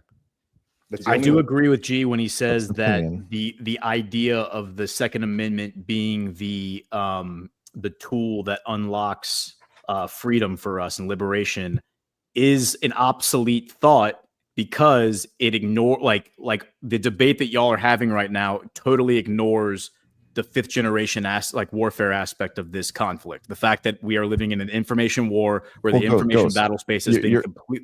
You're still changing the question was the Second Amendment being obsolete, and that's not ignoring fifth degree warfare, but that statement in my opinion is absurd, because that is the only thing that's that has kept us alive to this point. It's the only thing, the reason we're not in prison right now. But I think that y'all are misunderstanding when G says obsolete. He's not saying get rid of the Second Amendment and stop defending yourself, physically defending yourself. He's saying obsolete, meaning you're not going to go overthrow the government in a violent revolution with small arms. That's I understand that, but that's why we're trying to get him to explain and have him explain why he said it was obsolete. Well, because I'm taking it from the old framework that Ash seems to love to stay in. You're not, though. You're perverting the old framework, because the Second Amendment says that the right of the people to keep and bear arms shall not be infringed. Okay. It doesn't say. Do you have an automatic weapon? Do you have a tank? Do you have an F-16? You're arguing, but guys, you're arguing two different points here, because you're arguing, Ash, for the preservation of the Second Amendment, and G Money is arguing about a tool of revolution, and those are two different things. So I know, and he keeps not answering the question and taking it to that other thing. That's what we're trying to have. Not answer the question for. So I don't know. So I was gonna say basically the same thing that Ghost was trying to explain right now. For but fuck's sake. No, I'm Ash. Don't hear me out, Ash, because I'm actually on your side with this. When G first started, he said it's obsolete because in the old framework it was used to overthrow. It's obsolete because it was used to overthrow governments. I actually disagree with him, because I don't think it was just I think that was a purpose of it, but I don't think that was the sole purpose of it. That's why I agree with you, Ash and John, to where I believe that the Second Amendment for us right now is for our own protection. It's not to go overthrow government. That's not the argument. It always was, though. That's the thing. It always was to prevent usurpation of the government, not to go overthrow the government, but to prevent the usurpation of the government. And you're turning it on its head and making Joe Biden's fucking argument that you don't have F-16s, so you don't need the Second Amendment anymore. Right. But wait a minute. Did the Second Amendment prevent the usurpation of the government? Because I would argue the government has been usurped, and the Second Amendment did not prevent it. So you kind of just proved G Money's point. But you're not in prison right now, Ghost, because of the Second Amendment. You're not. Wait a minute. Has the government been usurped or has it not been usurped? I'm That's confused. not the question. Is the Second Amendment obsolete? That does not have anything to do with whether or not the government. That's a very open-ended question, though. Obsolete? How is it obsolete? But that's what we're trying to get. We've been trying to get him to define it, and you keep telling him he doesn't have to. So I didn't say he doesn't have to. I think G Money maybe isn't fully articulating his point, but I think the point he's making is that it is not an effective tool for revolution. That's exactly what I'm saying. And somehow they can't understand that the Second Amendment has been obsoleted. It is not a tool for revolution. You're not going to take muskets to Washington. And so what are you going to do, Ash? Are you going to sit here and yell on Rumble about your congressman? Or how are you going to physically impose costs on your enemy to not exploit you anymore? How are you going to do that? It's a simple question. You won't answer my question. How are you going to impose costs on your enemy, Ash? What are you going to do? Why is that my goal? What's that called? A red hand? Why is imposing? Why am I proactively engaging in warfare? Why is imposing cost on my enemy because that's how you win a war. You have to impose a cost on your enemy at some point. Okay. You're not Just say costing Bitcoin the and enemy then- anything. I buy Bitcoin. I got know. Hold on a Bitcoin. sec. But like digital in a courtroom, 1776. in a courtroom, they can pay for as many attorneys as they want. You're literally not doing anything much. I'm not trying to be Eat mean. a I'm fucking saying- bag of dicks, dude. I won. And I know, and I love you for that. yeah. And I love you for that. But you won in a system that they control. Like the judge is under the control, the law is under Yeah, their but that's control. but here's the thing though, is that they don't entirely control it. The framework is still in place. The First Amendment argument was won by me in that case, despite the fact that the judge was totally on the opposite side. She was appointed by Biden. She's an LGBTQ activist. She said she only became a judge because of Trump. But the First Amendment defenses won out. The Second Amendment defenses won out. They keep trying to take these rights away from us, and when you take it to court, they continue to lose. Why are they expending the energy to go after our Bill of Rights in the way that they are if it doesn't actually matter? Why are they spending lawyer after lawyer after lawyer and so much time and so much energy to try and remove these safeguards on liberty if they don't matter? Yeah, G.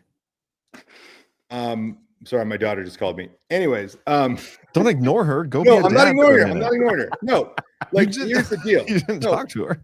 Here's the deal. Like Digital 1776. it doesn't really matter because the enemy has unlimited amounts of energy. They can just print at will. And so you fighting these court cases is great, but it's like some kind of a loop that you're stuck into where a small win is not going to give any other like freedoms to anybody else. I'm having a big problem with you not answering your daughter's phone call. Go. Yeah, no, I know. I'm call her back. I've texted her. She's fine. Okay. So I don't believe him. The problem with that is that you are still under their control through their compliance. Like you still have to abide. They can still lock you up for the stupid reasons they, accused you in the first place. Like, okay, but if I didn't fight back, the accusal itself is a proof that the system itself is completely rigged. Like, right, hello? but G, if I was served with this lawsuit and I was like, fuck this shit, man, this doesn't matter. These systems are stupid and gay. I don't even want to participate. Fuck it. Then they'd enter default judgment against me with damages for them. And then the government would come and take my shit because the court said that they could. Unless the future utopia where we get rid of all of that for Bitcoin, but you can't tell me how that happens. You can't tell me how we get the Jews. Settle down, everybody. How much of your energy Settle down. did it This is take exactly you what I to wanted to prevent. fight? No, I know. How much of your energy did it take you to fight a completely bogus charge all of against you? It took like all of my energy. Yeah, exactly. it took everything that I had. Don't you at some point want to protect yourself and make it costly? Yes, make it costly for them to do that to you. Yeah, that's the idea. The idea is if they come after Ash, they come after all of us, and you got to fuck with all of us because we're going to protect our girl. That's the deal, right? Because they shouldn't be able to just come after you for no fucking reason. And that's what happened. And like you saying you won a court case because of that, it just completely exposes the entire fraud of the entire system itself. And but we have I won to a get court away from case these. based on the protections within the Bill of Rights. That's Right. how I won the court But case. they stole your energy from did. you. That was I'm not working to recoup that remedy for that harm that was done. Yeah, and you know what? I have a friend who's a lawyer, and he just worked on a case to where one of his clients stepped on a crack in a post office. And they said, you know what? This is the federal government. You're not allowed to sue the U.S. government. And they just completely wiped his case away. It happens all the time. Yeah. And so what I'm saying is we don't have a way to inflict damages or costs to our enemy that is currently controlling everything. We have to be smarter, and we have to find ways to impose those physical costs against our people that are exploiting us. Now, there's only one way to do that. That's non-kinetic. Right? Oh, how could anybody do this? I've never seen this before. That's what you two sound like to me right now. That's exactly what I didn't want to turn into. Just an Ash and G debate again. Okay. This is not a Bitcoin debate, really. This is not. a liberty and rights debate. This is just a marital argument, and I don't like it. All right. All right. I'll leave. I'll let you guys. No. Stay. Just let's not do that thing that you guys do. Okay. I'll be right back. I can make a call. All right. I'll see. Now he's calling his daughter. See, he did ignore his daughter. Good dad. Bitcoin. He's a good dad. And a good Bitcoin salesman. There was actually a first principles moment there that y'all just had that we haven't discussed before, or maybe we have, but I can't remember. Justice. What is justice, right? And at its core, what justice ultimately is when you are in trouble, when you have been wronged, will the community stand up and have your back and go seek retribution on your behalf? That's what justice is. And if you are in a situation where you've been wronged, like somebody in your family's been murdered, and nobody in the community gives a shit, everyone's like, yeah, whatever, dude, I got to go to work tomorrow. See you later. That's a lack of justice, right? Yeah. I mean, that is the all-time nightmare scenario to be in that situation. But as a society, we are absolutely barreling towards that reality because we all have become so distracted and apathetic, and we don't have time for anything. And, you know, we're spinning our wheels 24/7 for whatever reason. Like that's the direction that we're headed in. And we got to back out of that and 100% like 180 reverse course and go back the other way. That's the first principles argument there for justice. If you want to revive the justice system, again, it just comes back to raising people's discernment levels, you know, restoring morality, restoring ethics, getting rid of all this degenerate crap that has been introduced into our culture. Yeah, man. I mean, that was one of the things that I noticed in France. Europe, for all the problems it has so many problems. Culturally, they actually are way better off than we are because there's a lot more like of a homogenous nature there. Like culturally, and they just don't have all like the tribalization that we have because we have lived under the CIA for 75, 80 years. That's so true. There's even tribalism like within our little community. But I want to go back to what you said earlier too. When you were talking about us all get like raise your discernment, get on the same page and know who the bad guys are so we don't have another version of the French Revolution. One of the things though that concerns me with that mindset and that thought is right now we are basically relying on Pam Bondi to know who all the bad guys are. You know what I mean? Yep. Like, does anybody feel comfortable with that? Because I don't. Nope. And so the Q movement, this is what Jordan and I will talk about on Monday. The Q movement in 2018, 2019, we didn't rely on anybody. Like, we didn't give a shit what the Trump administration was saying. It was not about what the Trump administration was telling us. It was anons online sharing information, being here's what I found on this person, here's what I found on that person, piecing it all together, building the map, the network of people, like the network of bad guys. Here's the network of all the companies that are working together. Here's the NGOs. Here are the politicians. Here are the donors who back that politician. I mean, that required thousands of hours of work that like thousands and tens of thousands of people were all working on simultaneously and like collaborating. We've lost that like magic that was happening in that moment. Like that like crowdsourced investigative body that like 8kun became could absolutely prosecute any person that needed to be prosecuted, that could build the court cases, could do all the things that we need them to do, that the media does, that prosecutors do, all of those things. We could crowdsource all of that to a certain extent. We don't need the Justice Department to tell us this stuff. I mean, we need the Justice Department ultimately to deliver justice, like in the form of a court case and due process. But in terms of educating the public, we don't need Pam Bondi to hold a press conference. We can do that because we were already doing it back in 2018. Well, I think the majority of those people that were doing the digging, like tens of thousands, I think a lot of them aren't as engaged anymore. I could be wrong here because the only ones I see on social media are the ones that are just there for the ego trip. You know what I mean? Yep. Well, the anons, most of the anons, I think, are still anons. Like obviously there's some that have come out, but most of them are still anons. But I would say that's what this Badlands community is for me. Like, that's where I come to find the crumbs that I go digging on. Like when you guys post something, when you find something, like I'll hear about something from Pam Bondi, whatever, and I'm like, all right, Pam Bondi, whatever, suspect. And then one of you guys will be like, well, we found out about this person that Pam Bondi's talking about, and they're tied to this. And then I'll go doing my own research, and then eventually I'll end up spreading that information. So it's happening. It's just on a smaller scale. Well, not smaller. It's in our community, but our community is actually pretty big. Like there are people that you'll run into on the street that are just like, hey, you have a Badlands shirt. I've actually heard of that before. But the funny thing is that you get the decoders that say, oh my God, it's going to be a hot summer. Pam Bondi just said hot summer. And it's like some like weird decode. And it's like 7 years later, bro. It's like how many hot summers has there been where you get a guy like Ghost who's like correctly interpreting the entire Israel, Middle East, thing that Trump is actually piecing together, where like that's where real value comes from, right? It's like actually seeing the tea leaves and then reading what's happening in the whole global, like, globalism warfare aspect of it. Not like, oh, hot summer, like 7-year Delta coming. I'm like, who gives a shit?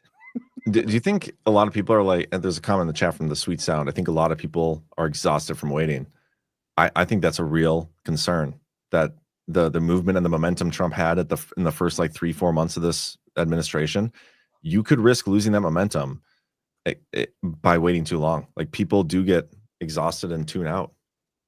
Dude, I mean, some of the best researchers I know that I was working with in 2021, 2022, before I like stumbled on the Badlands or stumbled onto DPH. I think that was like probably May of 22. Nice. They totally blackpilled. And these people were about as red in as you can get. I mean, they were as red. Some of those red pilled people I know, I still talk to them from time to time. I was actually texting with one of them a few days ago. But they have completely, they went back and they took the blue pill and they got reinserted into the matrix. You know, they're in their 20s, so they're a lot younger, but they basically decided, they're like, you know, I'm just going to go get a job in corporate America and make as much money as I can and just be as comfortable as I can, because there is absolutely no hope for the country. Trump got defeated by Biden. Like, they didn't believe in devolution. They did believe in Q until Biden came along, but they basically have completely blackpilled. And despite the fact that Trump has returned, they're at a point where I tried to pull them back in and they're just kind of like, yeah, whatever, man. Like, we'll see what happens. Like whatever. And it's like, yeah, I mean, you're 100% right, John. I mean, because these people, like, we were talking in 2021 and 2022, every single day we were talking and we were comparing notes and we were sharing. And it just got to a point where they got broken by it, because it was just, it was too blackpilling, I guess. So where'd it go? I don't know. I would say that our society in general, we don't have enough strong-minded people. Like our mental strength is very, very low as a society.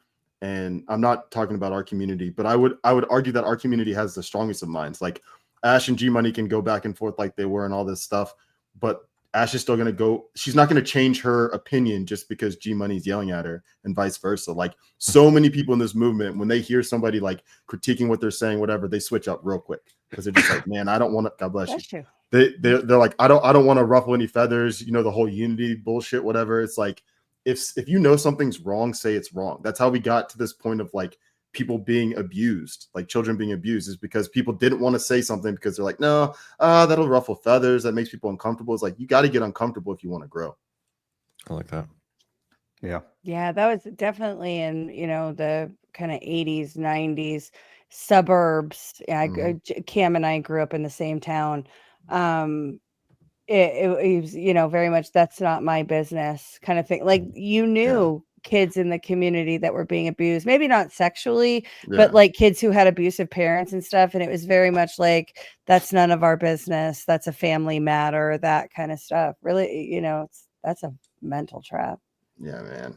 You gotta call bullshit out when you see it. And that's what I love about this community, is whether we're right or wrong, if we think it's bullshit, we call it out. Don't be afraid to say something. Yeah, I feel like we do a pretty good job of that. Even if it's on a time delay, we get there eventually. That's why people get so mad at you, John. That's why they come and attack you, because they're just like, this guy will not like censor his words or like manipulate them a little bit just so they're like softer for people to take. Yeah, people try to censor me. I feel kind of gross because I did tell Ash to like not say stuff earlier, and I feel bad now. That's because you care, though. I just need to apologize. Okay, I'm sorry. if you want to protect G's feelings, dude. It's mainly because I didn't want to see G prop cry. him up. Breaking news: Badlands media supports censorship. Yes. I mean, I wouldn't call it censoring. Only of women. Censoring women and Bitcoin. You gotta censor me too. Solidarity. Yeah. I can only mention Bitcoin 3 times an episode, or I get banned. No, that's not true. You have your own show to mention it. The challenge is, I would love to see a show from you, just to see if you can do it. Like where That would be hilarious. Where you can't say it like the whole thing. Like, it's a challenge. Actually, most of my shows I don't even bring it up, to be honest with you. Okay. Actually, I will say this: if for those who haven't seen Rug Pull Radio, if you go listen to when G has like a person on and he interviews them, I've found listening to the interviews, they actually don't even talk about Bitcoin. Like, G will ask them, "What got you into Bitcoin?" And then all of a sudden, they're talking about anarcho-capitalism, or they're talking about Ron Paul, or they're talking about their life before Bitcoin. And G-Money never uses that approach. Actually, this week I've got this guy on who actually found this cool connection to the 780th Military Brigade. They're the only offensive cyber warfare unit of the U.S. Army. to where he actually like connected some things to Q and to Bitcoin. And so it's actually some pretty cool shit. And so I'm excited to talk with him because he's been in my group chat for like a long time. And then he pieced some other things together that make it kind of interesting. So that is interesting. The only how'd you pull it? Yeah, it's on my timeline. If you go, I put like I tagged the 780th. They're on X too. They got a key in their logo. October 16th, 2022 is when they were activated. Yeah, and funny, 780th, and then they've got a capital C. And so yeah, they're part of yeah, there you go. Fort Meade. If somebody else has something you're sharing, you can. So anyways, no, I mean, I'm having the guy that's done a complete dig on it to where he connects it to Q and to Bitcoin and some other stuff through the counterinsurgency manual. So we're going to be rocking that. Do you know his name? Because I feel like I've seen that before. Luke Danielson is like his anon name. I tagged him in my post about it. I probably just saw your post or something, but he's just I've definitely seen that logo before. Do you see they deactivated the 915th Cyber Warfare Battalion to activate this one? I didn't see that. Isn't that like a 315 thing for you? 915? No, so 780th C, capital C. 78 is 15 plus C is 3. So it's actually a 315 in the actual name. 780th C, cyber. What'd you say about decoders earlier? Look, when my decodes like connect to Bitcoin over and over and over again, it's the same frequency. Like I'm not decoding like a Reuben sandwich that was on like a freaking, like, no, I mean, honestly, like I'm not decoding a Reuben sandwich that Trump had with like the Evergreen shipping container, right? Like this is like legitimate, like actual proofs that have actually proven my thesis of Trump being a Bitcoin maximalist. Like I have proof in the pudding. So yeah, I love pudding. My decodes are just actually had pudding like, recently. I think my decodes are the only ones that matter in the whole Q thing because they actually prove a point. Love it. Love it. What about Thousand Island dressing? 1,000 Mile Island? Come on, man. Reuben sandwiches, they have them on there. Reuben Dude, sandwiches, you're missing the connection. So hungry. Whatever you can decode, man. How have I not seen this? It must be because it's new. This brigade, this 780th. Right? It's pretty interesting. Yeah, it's super interesting. I'll have to watch that show. I still can't believe you interviewed Saylor. That's what's nuts to me. That was I'm gonna be in Vegas next week. I'm hoping to get like a hold of the Trumps or maybe Vance or maybe like cool. Who knows? Maybe I'll get Bo Hines. Yeah. For those who aren't aware, they're having like the Bitcoin conference next week in Vegas. G has been invited to be a speaker, a keynote speaker, and apparently it's like his like spot is getting super hyped up because I think they're starting to figure out what this digital 1776 is. So it's like G's going to go in there with his hair on fire and start talking digital 1776, which some of these Bitcoin people are like straight up communists. Like they're not anons. They're not like us. Yeah. So he's going to rustle some jimmies and maybe we'll awaken some people to the movement. We'll see. I am an equal opportunity hater on Magaloid cucks as well as woke NPCs. So, are you gonna wear your Badlands sweatshirt? You gonna give us a plug? Yeah. Well, I'm gonna wear. I'll wear that when I'm doing the Rumble deal. Okay. So, because I'll be on the Rumble deal, but I'll probably wear my frog shirt on the stage for the event. But I'll wear my Rumble shirt, or my Badlands shirt for the Rumble spot for sure. Okay, and you said we'd be able to stream it, right? Yeah, you guys can stream it. If any Badlander is going to be out in Vegas or live in Vegas, hit me up. I've got a couple extra tickets. I'll probably hook you guys up, because I think no other Badlanders are actually a host are coming. You guys are leaving me all alone. So tempting. I want to go. What is the date again? 27th through 29th. I don't have my kids. Just catch a flight, John. Catch a flight. You should have Ash come on with you. When's your panel? If you on your panel and say, John, I love you so much, I will come. Well, dude, you could be hosting part of the Rumble stuff. The Rumble's having a live telecast from there. Yeah, I know. But I want to go back to what I said. If you go on there and say, John, I love you so much. It's kind of weird, bro. No, it's not. Okay, whatever. Or how about Badlands Media? Is Aaron Trump going to be there? Just throw a no homo on it. Vance is going to be there. Vance is going to be there. I mean, I assume Saylor's going to be there. Yeah, Saylor's going to be there. Ross Ulbricht's going to be there. The guy that Trump actually freed from prison. That would be a solid interview. Is Roger Ver going to be there? No, but who else is going to be there? I can No, pull I up don't the think thing right Roger. now. Roger Ver is like he's not allowed to come to this country because they'll like arrest him for not paying his taxes. Do you think Kanye's going to be there? Because he's a Bitcoin guy for sure. I hope Kanye will be there. Yeah, that would be fire. Is AB going to be there? I saw he stole your line the other day. Who did? Tagged you in it.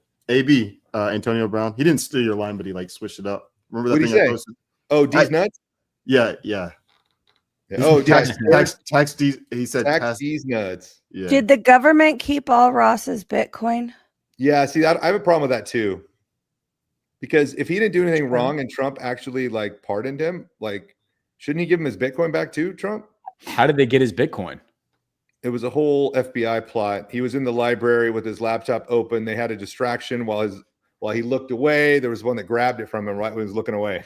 Are you serious? Yeah, because if he would have closed his laptop, they wouldn't have been able to get into it. But he was like, oh, and then someone was right next to him and like fucking stole his laptop. How the fuck is that not theft? Yeah, you didn't watch the Silk Road thing?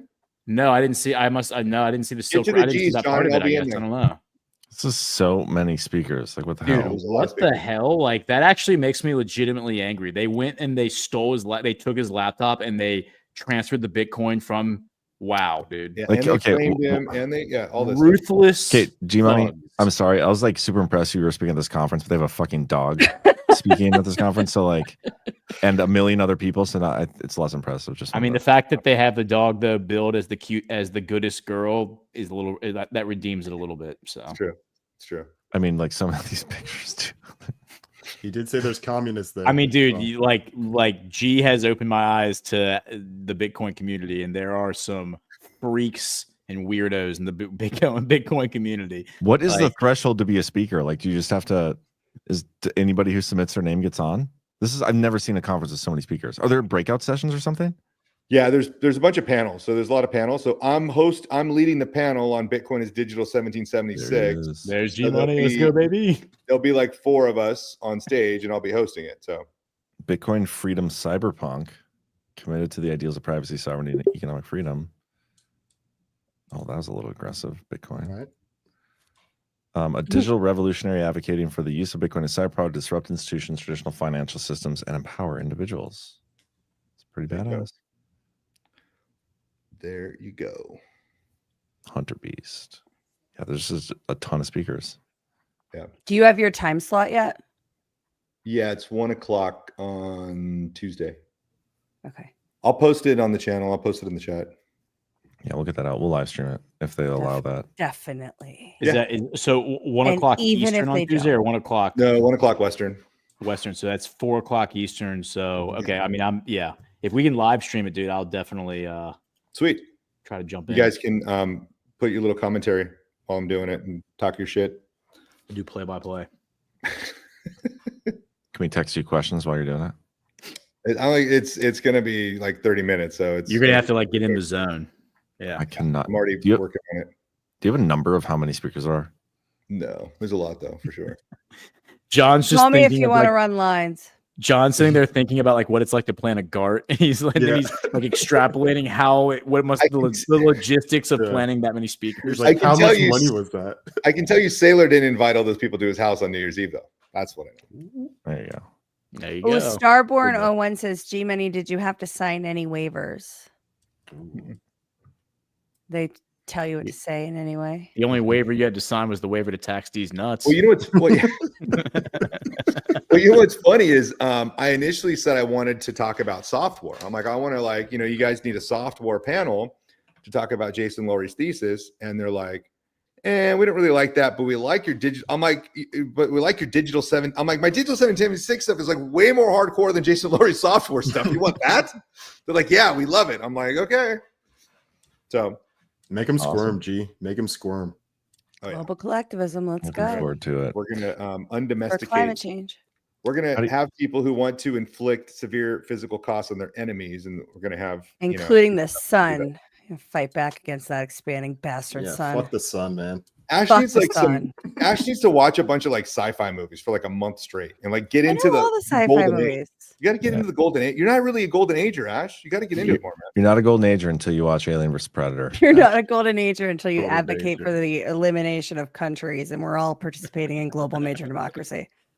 One flash, Technology all is gold. coming, whether Is you that sarcasm? I sense, Dash. No, that was actually restating his position, but Golden Age or Stone Age? original 1776. Yeah, how about we go through the rants, guys? How do you feel about that? Sounds good. Do it. Okay. Or we could circle back to Nancy Mace's boobs again. I actually got on just to save you guys from that conversation. So you're welcome. Thank you. What'd you say? I logged on just to save you guys from that entire conversation. Not before I ranted for like 5 minutes about her boobs, though. So Well, thanks for that was also protecting them, to but save you from screaming at your congressman. So I feel not mine. safe. Mine's Boobert. Boobert. I gotta get Patriot her on. Barbie. I gotta get her on the Daily Herald and just ask about that. I still, John, you need to ask about the meme theft. I mean, there was a theft of a meme, and she was involved in it. So you got to ask her about that. No, John asking the question of that congressman of why we should pay our taxes is like got to be one of the best things to see that. To see that congressman squirm in his chair, dude. It was amazing. Deer in headlights. Did it twice too. Yep. And like it was literally like pouring water over like the Wicked Witch. He was like, "Ah, melting." He literally had to admit, he was like, look, I can't as a congressman tell you not to pay your taxes, but I also don't have a legitimate argument to support why you should pay your taxes. Pretty much. Which one was worse, do you think? Which one was the worst answer? It's probably the first one, Cloud. I'm just glad I moved the Overton window enough on John that he's happy enough to like actually ask those questions. So you're welcome, John. He's taking credit for your critical thinking, John. As I have a legal note. On the meme theft, Lauren Boebert was actually on the side of righteousness because she, if I'm not mistaken, shared John's meme from John's account or commented on John's meme from John's account instead of like Anna Paulina Luna just outright stealing it. Yeah, Anna Paulina Luna stole it. Boebert just responded with laughy face. Laughy face, yep. Right. Yep. That was Real hard hit. It's what we expect from her. Yeah, totally. Maybe we'll end the 84. show with the me asking the tax question and seeing watch people squirm. Ash, can you read this actually while I find that? Yeah, I sure can. Okay. Bottom Keith O'Higgins. Are we going from the bottom or the top? The bottom, right? Bottom up. Yep. Oh. Okay. JK Nerdy. Missed opportunity. Game should have been named Go Shit Sherlock. Oh, the poopy game. That's funny. Yeah. Like it. We should sell that game too. And the ball. I agree. Boom diggity. I watched Nancy Mace's explanation of what happened to her, and I think it worth hearing. It seems there are a lot of bad actors and tentacles into her ex-fiance. I agree with you. I heard the story too. I watched her entire presentation on the floor of the House. My point was, I think that this feels stunty, and it's also her using her resources as a congresswoman for herself in a way that other women that are victims of voyeurism and these types of actions have no access to. My point was they generally expend that amount of energy when it's about themselves, like the breastfeeding thing or this, not when it's about us and enshrining President Trump's agenda into law. Like, you know, it's about themselves. Thank you so much for the incredible. And like not only the opportunism thing, but the Republicans are now proposing a bill that apparently will outlaw or like criminalize sending nude pictures to one another.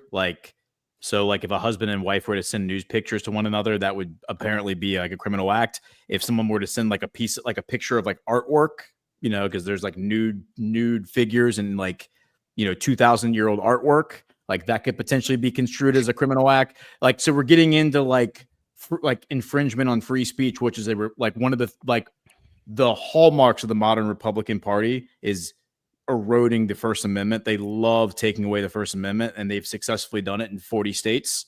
They're very, very effective at it. They're much better at it than does that mean it's obsolete? I was gonna say they're making it obsolete. The Republicans are, not the Democrats. The Democrats suck. No, God! No, God, please, no! No! No! No! Dare you. God, I hate the Republicans. Rita Dotson, gee, my belief has been that rather than 2A being obsolete, wouldn't it apply to Bitcoin as a weapon? The right to keep and bear arms shall not be infringed. Wouldn't that also apply to Bitcoin? The right to keep and bear Bitcoin. That's a great point, Rita. It would in the sense that we would need a law written by a man to actually do that to protect us. But Bitcoin is a voluntary network that anybody can join without the need for permission from a person or government. And so she's right on one hand, but wrong on the other. We don't need it. It's voluntary association. And so, cryptography was actually, fought hard over in the courts because it was considered a weapon. And, we won that case, right? As cryptography being allowed.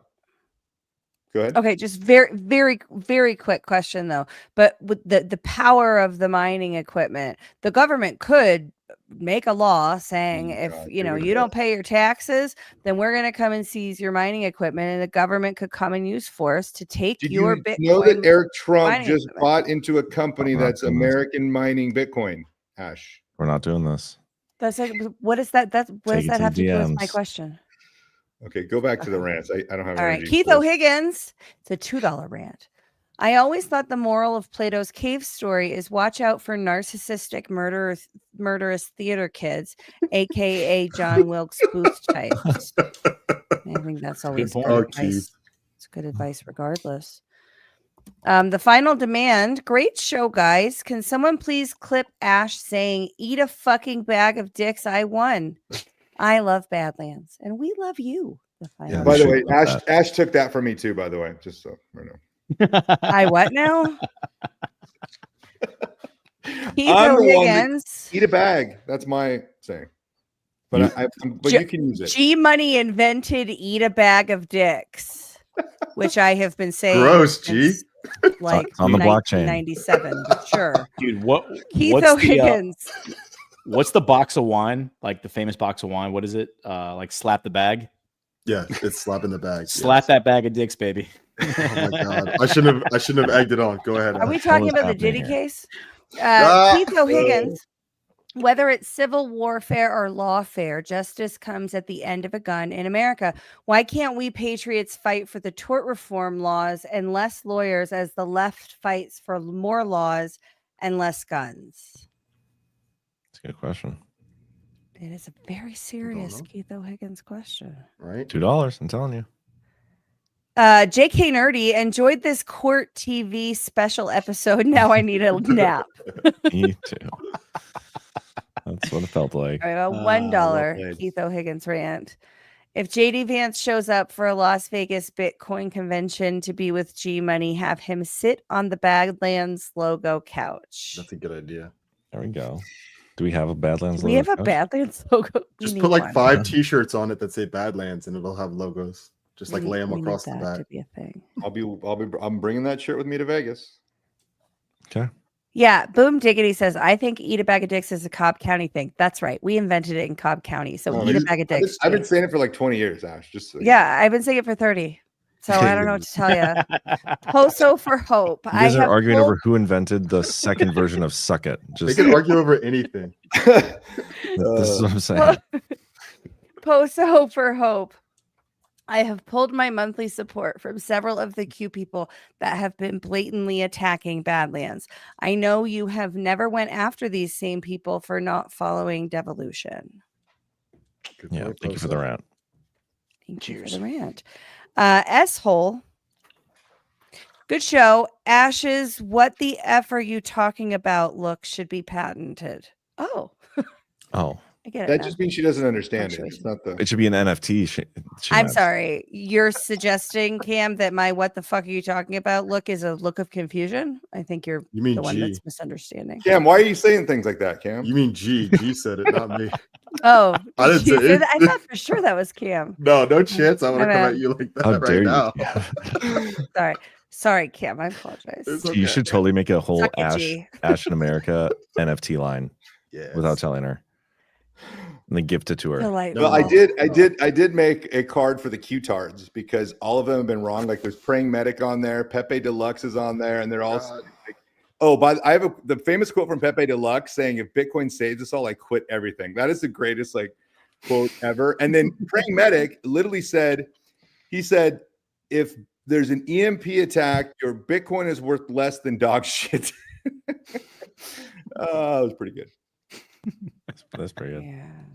What are An ham EMP radios worth? would fry your miner, though. Yeah, The but Q General awakening. Kwast said that you could have 20 EMPs go off and Bitcoin network would be fine as long as Long term, yeah, but your miner would be fucking fried.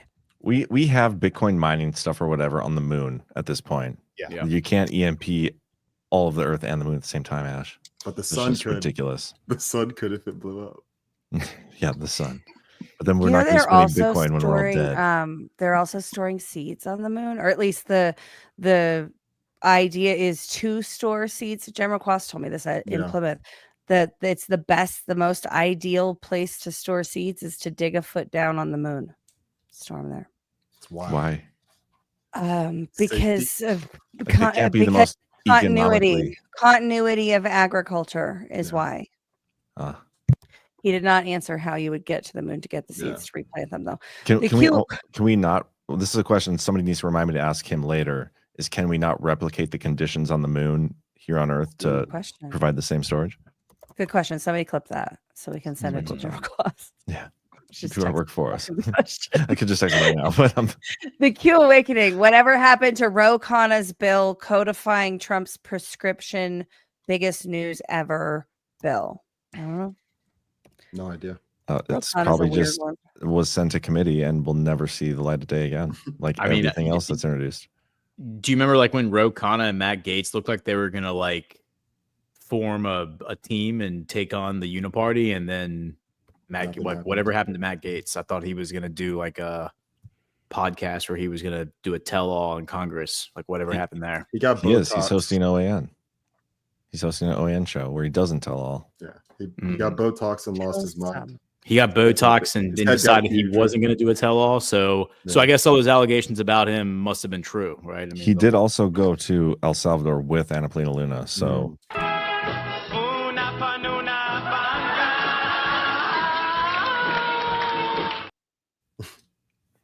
this is just never meet your heroes, man. Never meet your heroes because you're gonna be disappointed. And you know who the real heroes are? Are the anons online, the people whose names you don't know. It's those are the real heroes of this movement. I think the only one whose name we don't know on here is G Money's. So you just called G Money hero.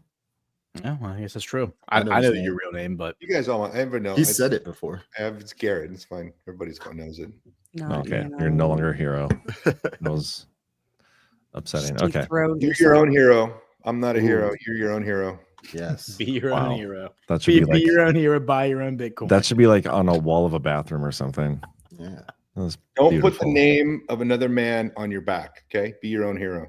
Yeah. We should make urinal cakes. We should have Badlands urinal cakes. Since We should have people love- Badlands jerseys. since people just There love are no peeing on- bad ideas except that one. Well, the Badlands casting couch was actually a decent idea, like branding the couch. Call it that. We Just a didn't- couch. We didn't call it Just a that. couch. I don't think. I feel like we'd be more of a futon than a couch, but that's just me. We need a love seat. G Money love seat. That 1776. sounds more love like a John Love Seat Weinstein style. I don't know. seat. Oh. Okay, now it's gone too far. Speaking of OnlyLands. Now it's gone way too far. With that, we should probably end the show. No, I'm so disappointed in that comment. I'm going to end the show right now. Oh, What about that video you said at the end? Oh yeah, I'll play the text video at the end here. But thanks for tuning in, everybody. Hit the thumb. Sorry, Hit the like button wherever you're watching us. We appreciate it. Yeah, we'll catch y'all later. Slap the bag. Start asking this to your Bag of cheese. congressman. Last question, where you were speaking of malfeasance and the corruption of the government and this wasteful spending and everything. Why should Americans be paying taxes, seeing how this is what happens? That's a genuine question and thought I go through on a day-to-day basis. Why am I paying my taxes when I just see it go out the door to foreign wars and NGOs and all this stuff? Yeah, well, the last thing you're going to hear me come on a podcast and say is don't pay your taxes. Pay your taxes, but be engaged in the process and be engaged. Make sure that we know what the money's going to, and that's what we're doing with Doge. I'm about to go to a Doge committee hearing where we're working through this process and through oversight capabilities and everything that we need to do in appropriations. I mean, all the work of Congress is supposed to be getting in the details of this. And for far too long, we've let politicians measure their personal worth and the effectiveness of a department or a program by how much money we spend it, as if it was my personal checkbook. Where else do we get away with people like, oh, thank you so much, you gave someone else's money to someone else, and it's bestowed on them as an act of generosity? It's not. It's our job to manage someone else's money, to make sure we're turning a good ROI for that. And we got, thankfully, a lot has come to light in the last few months, and so there is good things happening. We do want to see things moving faster, of course, but if you get discouraged, just think where we were 4 months ago, and we are turning the ship a bit. I'm not making excuses by any means. We need to run harder and faster, but let's stay at it. Let's stay focused. Pay your taxes and work with us to make it as little as we can. Sorry for putting you on the spot there and putting you through the grinder, but I pay taxes too, so I get. I mean, it's to me unnerving, because what we've had from the elite is the managed decline of America, and on the backs of the American taxpayer. And they're working hard. It's not the elites who, when we embrace stupid energy policy, it's not the elites who are wondering how to make ends meet. It's the middle class who are, how do I put gas in my car now? I can't afford electric car. I mean, just all the crazy stuff that's going on. And so really it's our job in Congress to remember who we're working for in all these policy issues, and making sure that, it's not our personal charity bank. It's not even a question of whether this is a nice or a good thing to do. It's is this necessary? We're supposed to have a very limited framework as defined by the Constitution for what we do, and to leave everything else to the other institutions, families, organizations, and so everything we can to get back to that, to a very streamlined government is where we need to go. And to that point, I applaud the president for his budget. It's a great first step in, again, course correcting, which we desperately need.